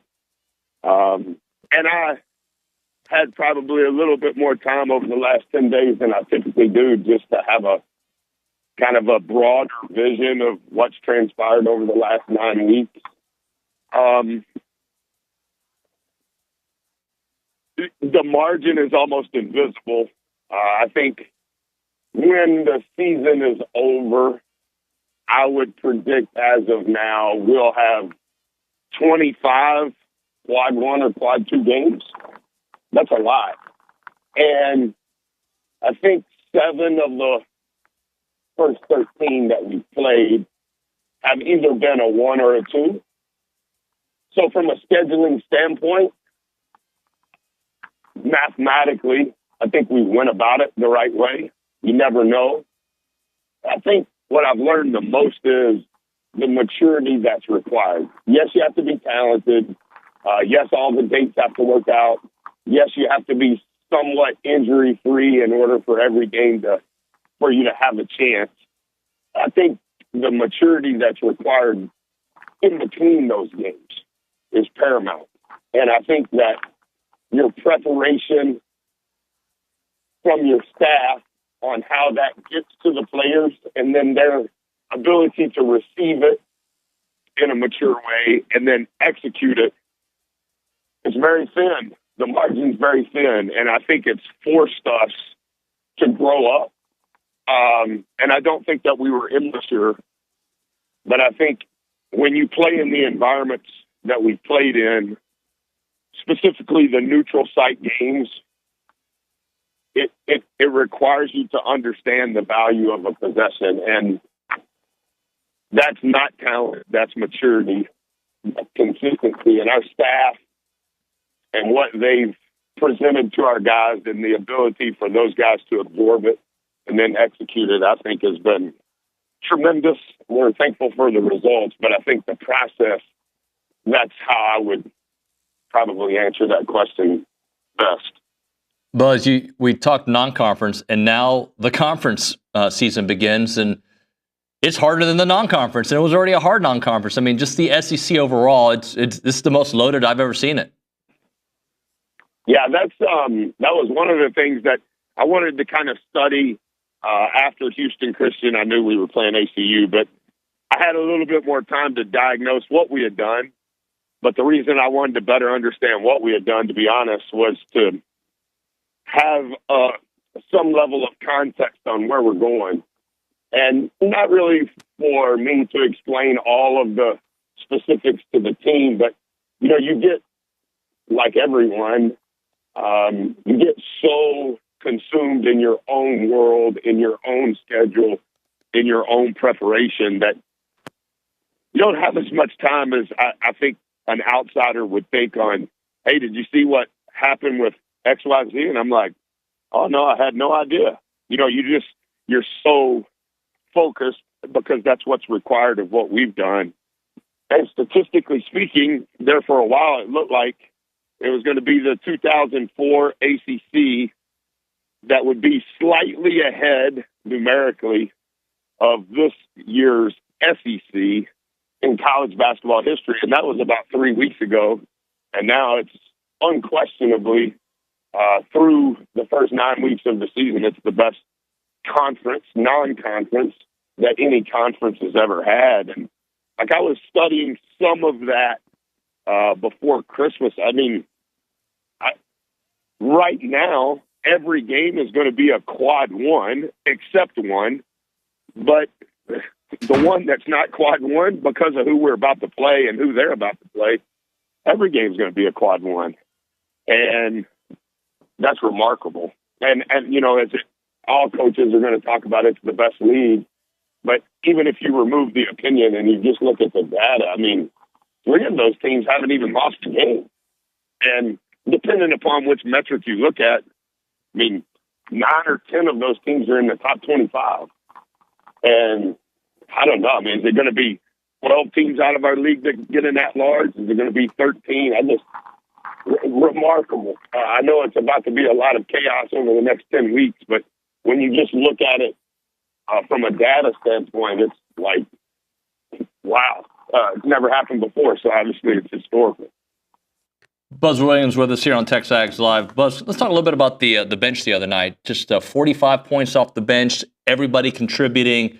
Obviously, that kind of game, you love to see that and how that could really help the team out in SEC play when it does become a grind and you're playing these games twice a week that really take a toll off your body. Yeah, I think that was another part of some of the stuff I looked at. You know, we have consistently played 10 guys through our first 13 games. I know not every single player played every single game. I think we've missed 3 games as far as man injuries. But to play 10 guys, that's a lot. And almost all 10 are playing double-figure minutes. And you wouldn't necessarily think that could be the case playing the schedule that we played. But if you look at it from start to finish, a lot of those guys off the bench have played significant roles in those 13 games. I mean, we tried a couple of different things relative to the rotation in the first 30 minutes on Saturday, and I thought CJ was, like, incredible. And I understand he made those shots, but part of that was how we kind of subbed him. And it's just, again, trying to utilize all those 10 guys and play to their strengths as best as we can. Whether they have started or not started, I think they all are completely comfortable with their role and the value that they bring to us. And we've done, for the most part, a really good job of staying within our role. And I think even within that role, we understand we need to be a little better before we get to Saturday, even within that role, because the next 10 weeks, that's going to be what's required. And so all of this has been a great growth process for us, and we're excited about what's coming, even though we know there's going to be a lot of roller coaster moments in it. Well, Buzz, I'm looking at the first 10 days of SEC schedule. Obviously, Texas here at Reed, and then you go to Oklahoma, the 2 newest additions to the SEC, so already stacked conference as a couple of teams. What's the schedule like leading into the Texas game? Yeah, I think we're going to handle today and tomorrow similar. We call it an us day. If there's 7 days in a week, obviously you have to take one of those days off. So of the 6 remaining days, typically speaking, you play 2 of those 6 days. So the 4 remaining days, 2 of them are 2 days before, and 2 of them are 1 day before. And so this is the last time we will have an us day until we get the bye in our schedule, which I think is towards February. And so as a staff, we spend a lot of time on all of the things that we do in the weight room, our skill development that we do in the film room, and what we do in practice relative to, is it 2 day, is it 1 day, is it shoot around? And that rhythm has been really good to us over the next 9 weeks. So we just finished the morning portion of what we do on an us day over the last couple of hours. And then in practice today and tomorrow, it's just an us day. And it's a good change of pace, just to be transparent with you, for everybody in the program, because we don't have to talk about an opponent. We can just focus on us. So all of the film is on us. All of the work that we will do on the court is specific to us. And considering how our schedule has played out, for us to have back-to-back us days, it's a rarity. But I think it'll be really healthy for us. We'll take Wednesday off for our off day of the week. And then Thursday is 2 days before, Friday is 1 day before, and then Saturday we play. The thing that's a little awkward, if you look at the other 16 teams in the league, everybody's always going to play on Saturday. And then your weekday game is either on Tuesday or Wednesday. And we yo-yo Wednesday back to Tuesday more than we ever have. And so it's going to be a little clunky how we do our work over the next 9 weeks, because when you play Wednesday and Saturday, you typically will take off Sunday. But when the following week you play on Tuesday and Saturday, it ends up meaning you work 8 days in a row before you get an off day. And so we've had to give some thought. We've met a couple of times after finals trying to think through how to create the rhythm we want, because we're going to go 8 days on. I think we do that 5 times over the next 10 weeks, and that will be unique to our time here. So we think we planned it out right, but we'll have to kind of see. Buzz Williams with us here on TexAgs Live. Buzz, last thing for you. I assume that you do New Year's resolutions, and I'm not asking what those are, but I'm just curious the way your mind works, how you apply whatever resolution or goals you set out for the new year. Is there because there's one thing to write it out, and there's another thing to actually apply it and do what you write out. Yeah, good question. Thanks for asking. I could talk about this for a long time. This will be my 17th year of doing this as a head coach. I didn't do it my first year, but on New Year's Eve, we have our own party. And some of it is a little selfish in nature because I don't have any friends and I want to be around our guys. But we'll have dinner, games, and then we do, I teach a lesson, and it's all around John Gordon's book, One Word. You may be familiar with that. Yep. John taught it to me before he wrote the book, and we've become friends. But basically, instead of multiple resolutions, come up with a word. And then within your word, what does that trigger in you relative to what you're trying to accomplish personally or professionally, et cetera, throughout that year? And so the last 17 years, we've had the New Year's Eve team dinner and one word lesson. We'll do that again tomorrow night. And everybody has a word. If they're a returning player, I would say most of them probably already know their word. If they're new, this will be new to Sue. This will be new to CJ, Gochi, et cetera, our freshmen. But everybody in the program, staff, if they get on Team Bus 1, everybody has a word. And then one of the 12 quote shirts that we do every year is around the lesson. And then everybody's word is on that shirt. My wife and 4 children also head coach card. They get their word on the shirt as well.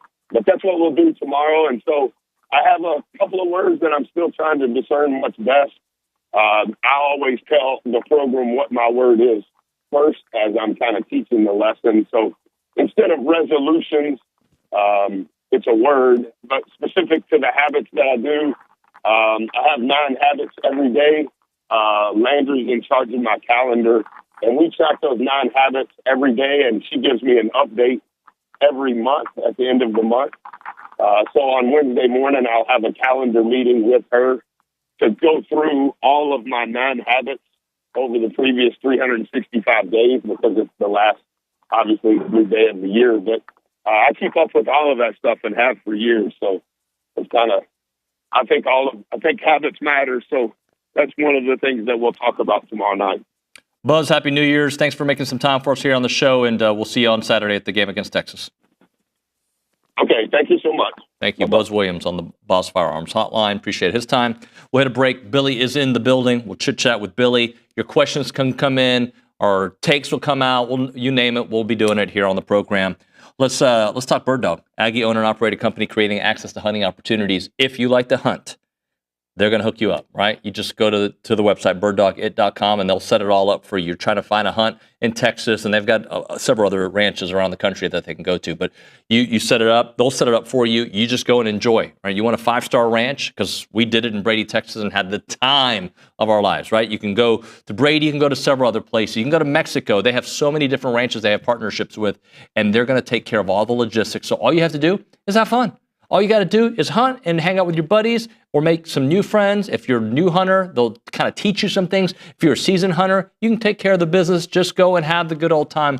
Bird Dog, and they're going to be expanding too, doing a fishing side of things for Bird Dog. So you want to check out the website and get to know a little bit more. It is birddogit.com. That website again, birddogit.com. Go check it out. I'm telling you, you will not regret it.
We are back on TexAgs Live. We're presented by David Gardner's Jewelers. We're in the Rollo Insurance Studio. Billy's somewhere in the building. He'll be joining us here in a moment. I'll read this text message. Lost his last 4 Power 4 games. He lost to a terrible USC team without most of their team and a terrible Auburn team. May have saved Hugh Freeze's job. The defense got worse through the season. Elko just had to beat a 6-6 or 5-7 team to get the 10 wins all week. We should be calling for Bateman's job or asking why Elko isn't calling the defense. Can be excited about Reed and what the offense brings back, but not after that loss in Vegas. I don't really have a problem with any of your points. I think this goes back to a comment earlier. 7-1 to 8-5 missed me with the moral victories. I just don't think there was any moral victories. November sucked. How else can I say it? You want me to yell at the coach? No. Look, it was, I don't know if unacceptable is the right answer, but it sucked. And they need to fix it. I don't know how else to say it. Like, they need to fix it. Like, do you want me to sing it? Like, I don't know. Like, what? How? Yes, you are right. Losing to Auburn, losing to USC, those are unacceptable losses. You can't argue with that. South Carolina hurt, but that's when you lost the identity of your team and you did not rebound. And it is on the coaches to rebound from major injuries and in situations, right? So I'm not going to argue any of your points. I have my questions about Marcel Reed, even though I can be excited about him. But, for us, we're not going to yell at the coach and to give you what you want. Like, the end of the day is the end of the season was horrible. We all agree. Now, how do they fix it? That's what the talking point becomes. How do we fix this show? We bring on Billy Liucci. What's wrong? I hear you're in no mood for it today. You're over the. No, I'm disappointed with the season. How can you not be? Yeah, it's a weird day on a Monday following game or a season like that because I feel like we already went through all this, 18 hours ago. We talked about it for an hour and a half. So I guess for some people, they either didn't watch it or that wasn't enough. Or I don't know what are they? I think people don't want to be happy. People don't. They want to. I don't want to be. I don't want to be happy. And people don't want to be optimistic. Yeah, there's a difference for me. I'm not happy. I'm not happy with the way things finished. No one should be. If the people in that building across the street weren't really disappointed about it to the point that they're like, this is completely unacceptable, then it's the wrong, head coach, coaches, players, whatever. I don't believe that's the case. I think I wouldn't be surprised if they were working yesterday. Yep. That's not good enough. Everybody knows that. So I don't expect anyone to be happy about it. I don't expect anyone to be in a good mood when rehashing it or talking about it. But where I draw my personal line, my personal line is drawn at, if you're going to be an ass, then I will take you being an ass and raise you, me being a bigger one, the biggest jerk you've ever seen. And people that don't understand that about me, anyone that knows me in real life will say, and there's no one that knows me that won't say I'm a good person, treat people good. But I treat you how you treat me. And if you come, and people in real life are nice. Mm-hmm. Because most people are nice. Most people, but you get people like some of these on the site that they hide behind a username, whether it's on TexAgs or any website, A&M, other fan bases, wherever, and on social media. And it's almost like an outlet for this inner jackass, this inner jerk, this inner tough guy, whatever it is that they want to get out in anonymity, away from their work stresses, away from their family stresses, away from their sports stresses, and that's how they vent. I have no time for those people. And that is a very small percentage, but unfortunately it is a very loud percentage. So to me, normal sports fan is pissed about the way the season went. I am too. Like, we cover the team, so it's different. It's part of the job to send people out. But I'm people that flew out to South Carolina, flew out to Auburn, flew out to Vegas, and that's what all the people that paid top dollar to come watch A&M Texas. It's very disappointing. Yep. And it's frustrating. And if you want to get angry about it, I totally get it. That's sports fandom. And in college sports, a lot of people, not all, but a lot of people, devote a lot of their time, resources, and effort and energy towards helping the program win. There are a lot of almost what you'd call owners. You've got people that kind of own a stake in the success of that thing.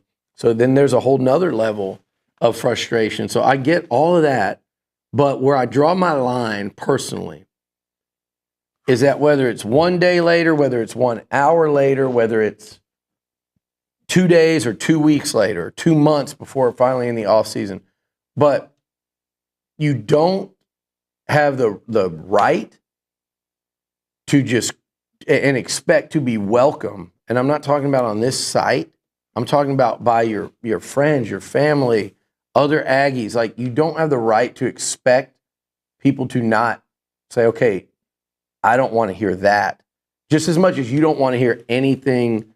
And really, it's not necessarily positive. If you don't want to hear anything positive, then just don't listen to it. If it's not negative enough for you and that frustrates you, I don't know what to tell you. Because I think the way to go here is to be calm, rational, and I think to be honest, but also see the big picture and be fair about it and understand what we saw this season from wire to wire, not down the stretch, not when it was 7-1. We can't live in that world either. But so for the people that get mad that if you're not angry enough, if I'm not, listen to the words, listen to the conversation. And if that's not enough for you, then don't listen. Because I think we're being more than fair. I think we're being, I know, so I'm okay with it. We're being plenty critical. Here's my thing, David, before you say one thing here, because I know I'm rambling. That's all good. My other thing is this. There are things to be optimistic about.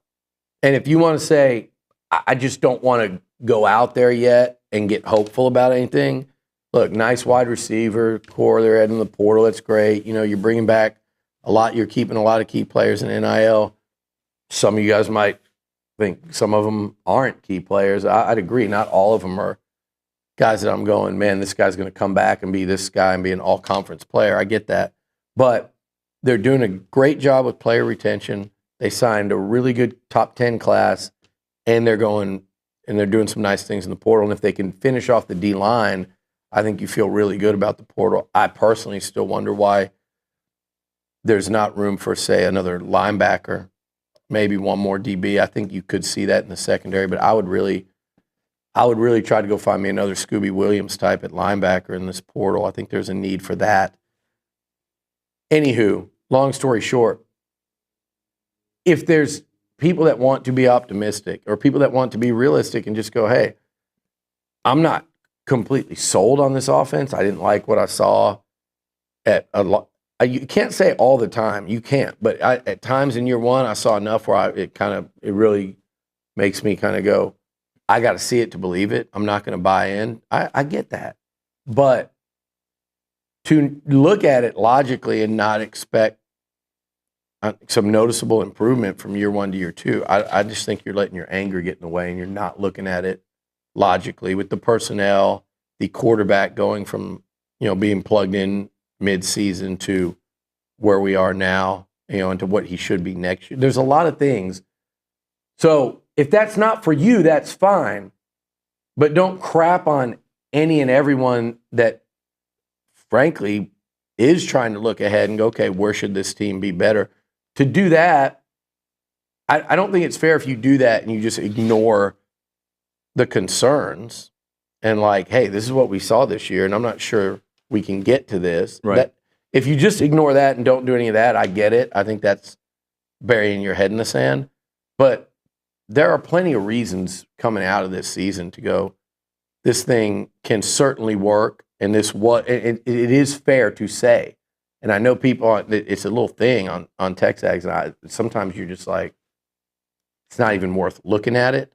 But there's this thing of, next year. I get it, man. The program hadn't won, but really 2 years in the last 25. So if you guys don't think I'm frustrated or he's frustrated or your friends or people at A&M or people in the bill, everybody's frustrated. It is what it is. There are a lot of college programs that are sitting in this position right now. A&M is unique in that there is a lot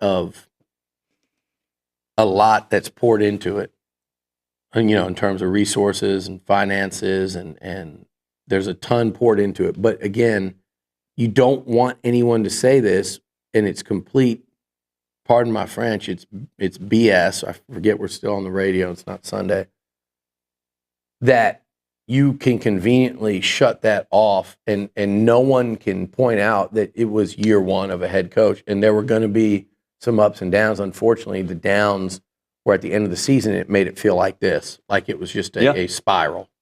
When we come back, I want to follow up on that thought because I have some thoughts on why people respond the way they do and the reasons by it. And then there's a question for you on here that we'll get to. Right now, Southwood Valley Animal Hospital, that's where Dr. Justin Casares and Dr. Lauren Casares work. You got to go say hi to them. They're great Aggies. They took over ownership in 2022.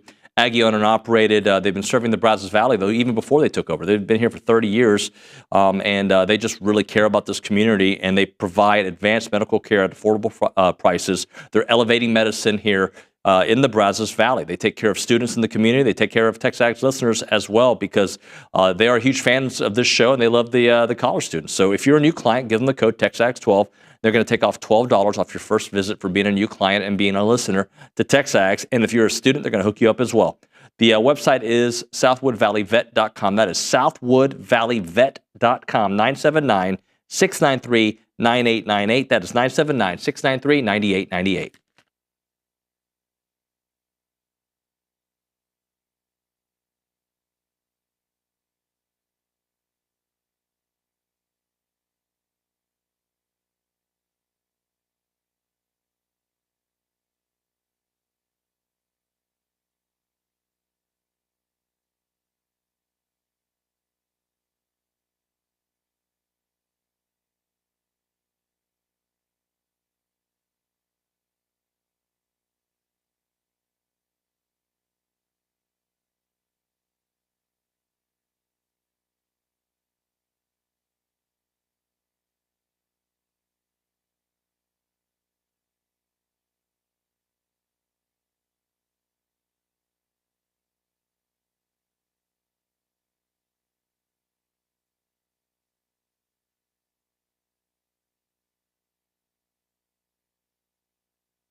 We're back here on TexAgs Live. We're presented by David Gardner's Jewelers, Rollo Insurance Studio, hour number 3. Billy, so we're talking about so I'm going to tell you how I analyze and how I fan, okay? Yeah. And then I'm going to tell you what I think happens often with others.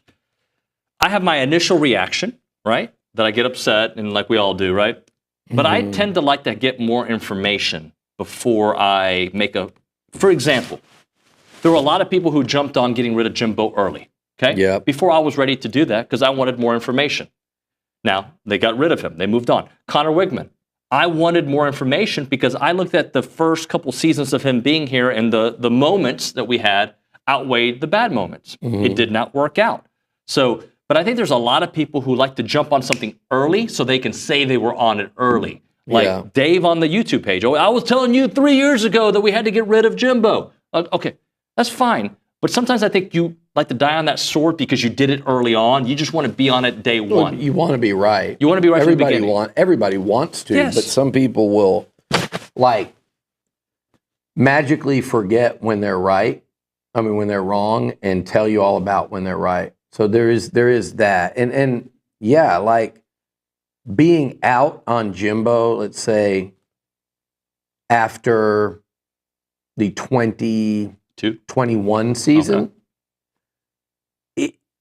Either you get credit and go, if you got inside that person's head and go, man, he really saw some things that made him feel so strongly that this wasn't it, and like he just has a really high IQ for football, but also, understands what makes a head coach successful. Not to know that, but also have a keen understanding of what Jimbo was really about and what was going on behind the scenes in terms of deteriorating culture, accountability, things like that.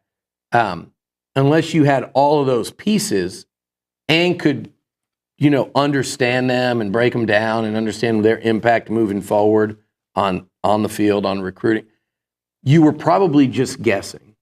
And you didn't like what you saw, and your emotions told you, I don't like this. This isn't good enough. It's not going to work. And you guessed right. And maybe you were 50-50 that you would be right by then.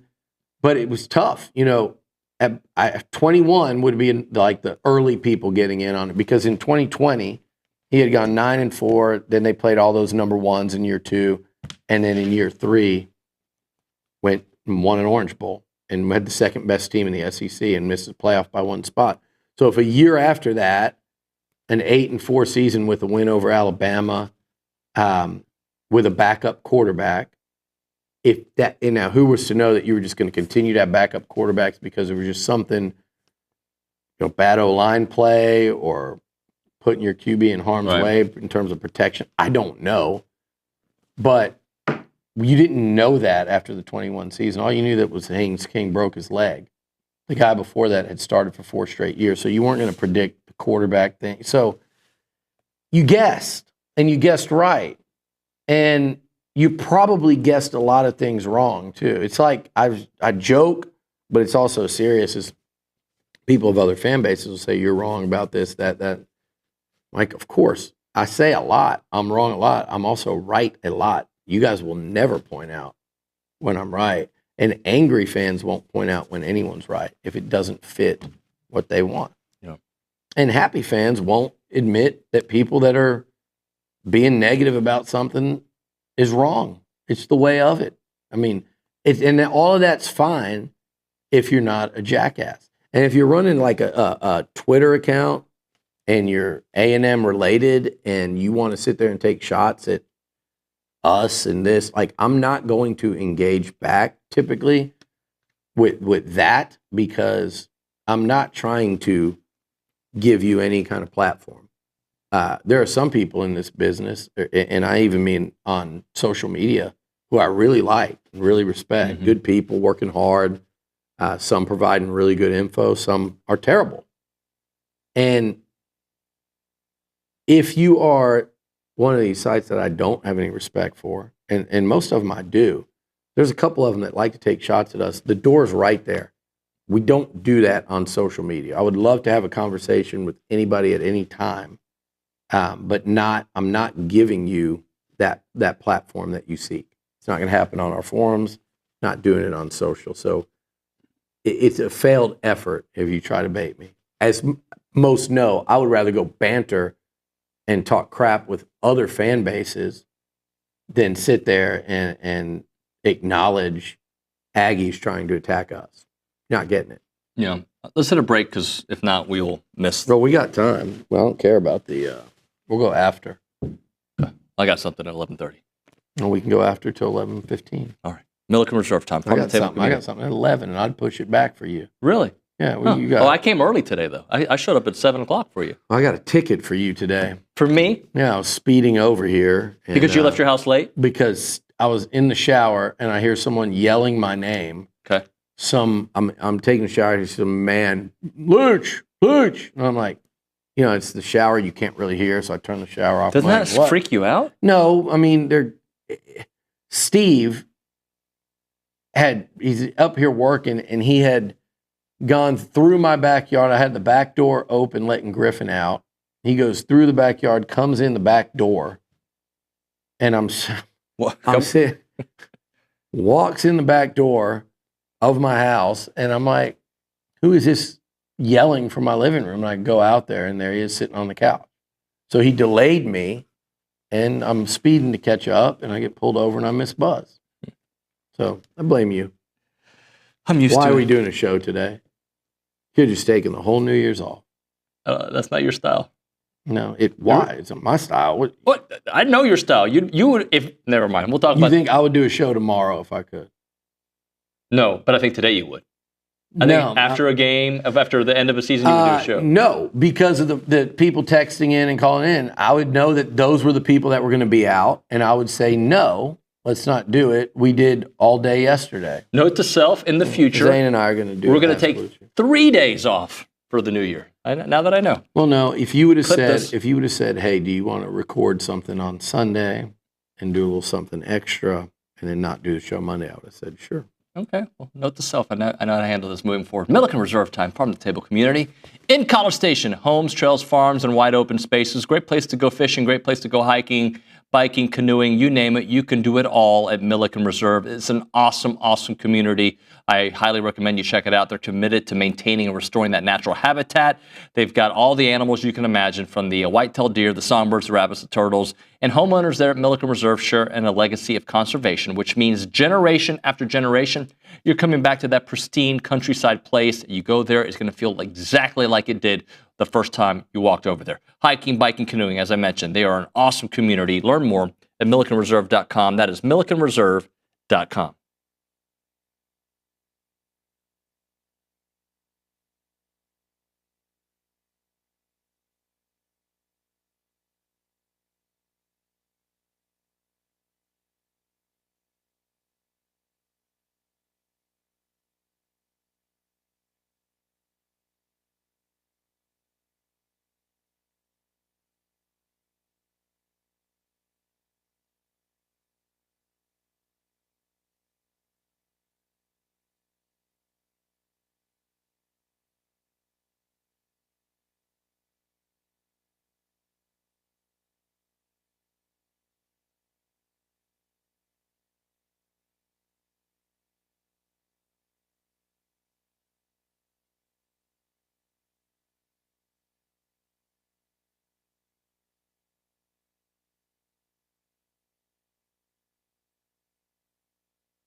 TexAgs Live, presented by David Gardner's Jewelers Rollo Insurance Studio. They're going to hate me at Brian Broadcasting, but sorry, guys, I got to do it. This is the final segment of the show. So caller number 12, 979-693-1150 will hook you up with your choice of a dozen pepperoni rolls or a large one-topping pizza. They've been serving Aggieland since 1984 with your favorite pizza and, of course, those world-famous pepperoni rolls. Reliable in-house delivery, bringing piping hot goodness straight to your door. Just click on doubledaves.com and your favorites are on their way. As a reminder, they're not open on Monday. So, a couple things. No, I'm not going to read this diatribe here. Whoa. But one of the things it's always dangerous. I accidentally clicked Instagram and it was like a reel of like an old juvenile video that could have gone south in a hurry. Do you remember how Dan Campbell did his first year with the Lions? Yeah, they were like 1-15 or something. 3-13. Okay. So somebody texted the show and talked about Elko failed at changing the culture. He goes, look at what Dan Campbell has done with the Detroit Lions. And I just want this guy who's listening to realize it didn't happen overnight for Dan Campbell either.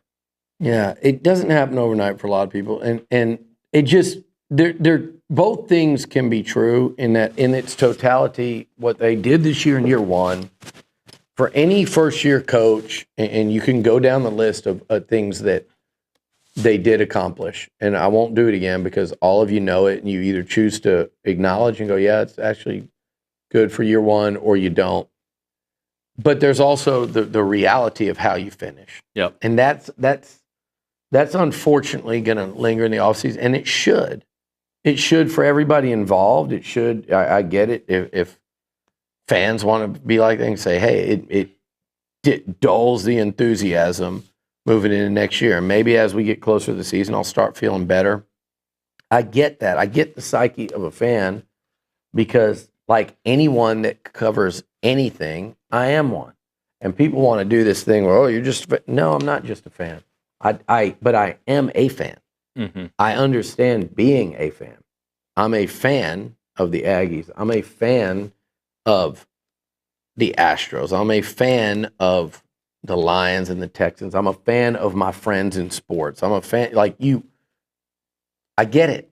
You know, I don't know who my hockey team is. I'm a fan of somebody. I'm a fan of the Rockets. I understand fandom. We all do. Everyone at a desk does. Chris Doring at SEC Network is a fan of the Gators. My man P. Burns, who was in Vegas with us, is a fan of LSU. Dari Noka is a fan of OU. Alyssa Lang is a fan of South Carolina. I'm talking about SEC Network. SVP is a Maryland Terrapin fan. Everybody does it. But we also get it. Just because you talk sports and we have to analyze and try to stay rational on air, some of you would love a show where we got on here and went crazy. That would sell. That would play. It would get tiresome, though, after a while. And the fans that just want to crap on everything forever, it gets tiresome. Fans that want to be pissed and discouraged and deflated 2 days after watching your team lose its fourth game, in my opinion, in a row, fourth game against Power 5 in a row. I get it. You should. I'm with you. But you didn't yell. You didn't say bad words. You didn't I yelled at the guy that said bad word to me after the game. I yelled some things that probably wouldn't be good to be on this show. Yeah, so everybody's mad. Yeah. I was mad at that guy for calling out baseball and saying a couple of the baseball players say y'all didn't do anything. Beat. Yep. And I'm like, what? So anyway, I get the anger and the frustration and the disappointment, and I'm not going to sit here and tell anyone that they can't feel that way or shouldn't feel that way. Nobody can tell you how you can feel. Shouldn't feel that way this far removed. But what I am going to say is listen to the words, understand that I'm perfectly comfortable sitting up here knowing I'm not going to make anybody happy. I'm not going to make, but I will, but here's why, because I know I will. I won't be told today, hey, good show. You guys did a good job today, yesterday. It's not easy. You did a good job of being honest and fair without going crazy. People will say that, but I understand the overwhelming majority that listens appreciates that.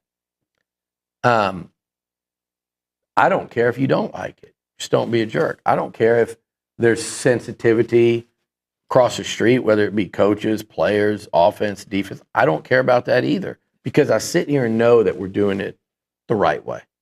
And if anyone has a problem with it, they can. And this is not like, Tommy Tough Guy thing. It's an honest statement. If anyone has a problem with it, they can talk about it. They could talk to me about it. They could talk to us about it. I don't care. As long as I know we're doing it like the right way, which I believe is to sit here and talk about it. 8-5 and losing 8-5 in year one, not bad. Not good, not bad. Well, better than a lot. If you look historically around this league, people don't want to hear that now, but it's true. 8-5 when 2 of the 8 came against top 10 teams. Oh, but it was Missouri and LSU. No. That's not how we do it. Historically, when you look at top 10 wins at A&M, 8-5 with 4 wins over teams with winning records. In the last 3 years, A&M had won combined, had won 4 games against SEC teams that finished with winning records. This year, A&M did it with Missouri, LSU, Florida, and Arkansas, and maybe one more. Am I? Probably not. No, that's it. 4 teams with winning records. No big deal. Nothing to throw a parade about. That should be. It shouldn't be this way. But for the 3 years prior, 3 seasons, David, 1, 2, and 3 are like halfway through 21, 22, 23, whatever it was. A&M had won 4 combined against teams with winning SEC records. You did that this year. Again, this is not a parade thing. This is not a, hey, let's go give these guys some kind of weird trophy or ring for it. No. But the point is, there was improvement in this program this year. The problem, that's the point. The problem is the end of the season didn't make it feel like it. The end of the season made it feel like a lot of the same. The reality is they should have beaten, they lost 2 games basically on a play. And they should have beaten USC. There's no excuse not to. And they should have beaten Auburn. I'll give them a little more. I'm not say inexcusable, because Auburn on the road at night at Jordan-Hare, and that team they had better players than USC did. Than that USC did. So to go out there and lose, but both those games you should have won them. No one is arguing that. I would not sit here and say, I don't know if they should have. There are times this season where I think people think that A&M had a lot more talent across the board that Elko inherited than the opponent. And I would sit there and go, it's not a lot. It's not a lot. The NFL draft will tell you this year and next that it wasn't a lot more. Like, they are not a lot more talented than South Carolina. It's probably even. They are not a lot more talented than Auburn. Probably even. Florida couldn't get it figured out. Across the board talent. Now they're getting pillaged in the portal, but this year, pretty damn close. Talent. You look at A&M and you see a lot of D-line talent, and then I look around and go, where are the draft picks elsewhere? I mean, there's some young guys that will eventually get drafted for sure. Think about guys like Basantis and Moss, but where are they outside? Where were they outside of the D-line this year, where you could look and go, that's a lay down NFL guy in the next year or two, because the veterans are what really make the difference. So I look at Zune, Basantis. There aren't many of them. So it's not to say they have no excuse to ever go lose, especially in year one. But once the game's played and you watch it, you know they should have beaten Auburn. And you know they should have beaten USC. And that's why we're really frustrated. You know they should have been able to get a yard on 3 tries against Texas. And you know that game should have been 17-14 with 6 minutes or so left. And then you put real pressure on Quinn Ewers and that offense, and you get the 100,000 that came to your stadium to root you on to be a real factor and help you win that game. You know that those things should have happened down the stretch, and that is why you get frustrated. That's why you get pissed off. That's why you're disappointed. That's why you're discouraged. And I get that. But that doesn't mean that A, throw the whole thing in the dumpster. It doesn't mean B, no one can have any level of optimism moving forward, because I'm going to tell you this. Every single one of those guys that came back, and you can say NIL, because there's a reality now, and they come back and they tend to make more money in NIL and they stay. Mm-hmm. Almost every kid coming back on this team that doesn't go in the portal, and this is all college football. Any player anywhere, Oregon right now in the playoff, Ohio State, anywhere, can go in the portal and make more money than they're going to make on their current team. Like Texas, they've got it rolling there. Any player can go into Sark's office, and there will come a point where they are asking for too much money. And Texas, even in the playoff run, played for the SEC title in year one, have all the money in the world in NIL. They would sit back, you would walk out of the office, and they would have a conversation. Should we keep him? Because he's asking for this. And if the answer is no, they're going to let that player go and say, no, this is fair. This is your value. This is what we're offering you. And if they leave, they're probably going to get paid more than they would have got to stay at Texas. So every player everywhere can do that. So these guys that are staying, they're staying not because of money. Again, like I said, they can get paid anywhere. They're staying because they have optimism in where it's headed. And they're in the building every day, and they understand what it was now versus what it was this year, right? Yeah. The recruits that signed clearly have optimism. They could have gone anywhere else.